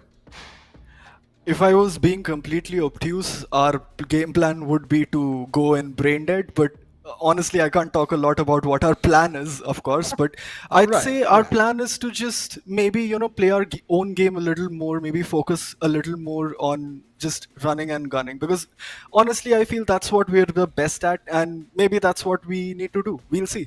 I mean, each match and each team has their own requirements, so maybe depending on the opponents, we might do one way or the other. From your perspective, how do you see Ubisoft's role in supporting the community? Because we're showing love back from Ubisoft back to the South Asian region right now. What do you think about the initiatives taken to grow R6 right now in the region? I am definitely going to commend Ubisoft's efforts in doing this, but perhaps we can do a lot more. I mean, there is really no ceiling to how much we can do compared to other regions. We're still lagging, so I think, of course, there is room to grow. But still, with this is a great start. I think this is how we can take it forward as a community. Absolutely. That is. And yeah, and actually from that community aspect, right? Given the fact that this is the South Asia Elite Community Series, and we've had this playoffs one and qualifier one, we're gonna have qualifier two later this month as well. So from the community side of things, how would you say that the reception has been so far to the South Asia Elite Community Series? The reception, okay, that's a good question. Actually, I think the reception was good, but again, I think we just need to encourage more players in this region to form teams and play games. And I think we just need to maybe looking at our live streams, people feel like this is so hectic, but there is a learning curve to everything, and maybe more people just need to invest the time and just play the game. Ultimately, that's the bottom line, right? You play the game as much as you can, and you just try as best as you can. Yeah, and like talking about, you already know 4 of the teams that are going to be there in the playoffs, right? Alongside with you, like you're one of them, and the other 3. Are there any teams or players in particular that you have your eye on? I don't think so. Honestly, we try to have a very neutral outtake towards all of our opponents. We respect them all equally. We don't really have an opinion about let's play one way towards the other or the other. Because let's just face facts here. You can analyze these things, like I said, forever. There is no limit to how much you can dissect these teams. Oh, this team has this play style, they play these operators. All of that goes away because it's a one-shot headshot game ultimately. Yeah, that is definitely true. I mean, you can have all the plans you want. Sometimes you just got to throw them out the window, right? And that certainly has been the case more times than not, I would say, in the last couple of years. So with all that said, this is more so from a production standpoint, given the way that the streams have been going and how everything has been handled. How would you say that it's been going so far? I would like to extend my greatest commendations to all of the production team and you guys especially putting in the hours there. I'm sure it's not easy to sit there and commentate, even though some people underestimate how much effort it takes. So I'm definitely, I'm definitely really appreciative of this opportunity, and I'm sure as are all the other players, honestly. Yeah, thank you for those kind words. It means a lot, especially coming from a player who's been putting in the hours as well, getting your trade up to the APAC. But right, the end goal of this community series is, the APAC Cup Asia qualifier, right? So heading into that, do you think our region is slightly lacking right now? Or where do you see us in terms of other regions right now? It's as I said before, honestly, I don't think we're putting up the numbers. We should be encouraging more players to form teams and play the game, because I'm sure there is a lot of hidden talent in our region, especially mechanically, because apart from Brazil, APAC is also known as one of those regions that is mechanically talented, as we've seen from some of the Southeast Asian teams as well. So I feel like we also have that, but we just need to motivate more players to come out and show that talent. And maybe that way we can put up some numbers on the international stage as well. Wise words right there, Desi. I definitely agree with that. There's a lot of very mechanically skilled players in our South Asian region, and just APAC in general, right? So the more players register, the more players play these tournaments, the more opportunities come in, the more we will see these names pop up and hopefully engrave themselves in esports legend one day. But with that said, Desi, thank you so much for joining us here in this post-match segment. It was very, very wonderful having you here, and we'll be letting you go to kind of go and talk to your team and enjoy the rest of your evening, of course. Yep. Thank you so much, guys. Have a good one. Absolutely. And of course, folks, that was Desi from the side of Team UwU. Of course, Team UwU unfortunately bowing out of this qualifiers here in semifinal number 2. But I do quite like the way that he pointed out that even with the loss, it's not going to affect them too much. They're in the playoffs, and they're keeping a neutral stance here, not focusing too hard on one team. They're keeping the competition as a whole in mind, and so that's certainly a mentality I can get behind. But with that said, folks, we're going to be wrapping things up here for tonight's semifinal 2 in Qualifier 1 for the South Asia Elite Community Series for Rainbow Six Siege X here at Fragnation in partnership with Ubisoft. I've been your host, Blackjack. Joining me has been Madness once again, and we'll be back tomorrow night for the grand finals best of 5 between Hasib Warriors and Blitzkrieg. Until then, stay tuned and good night. You made a bad bet. Play the odds and risk it all. But you're playing my game now. And I'm here to clean house.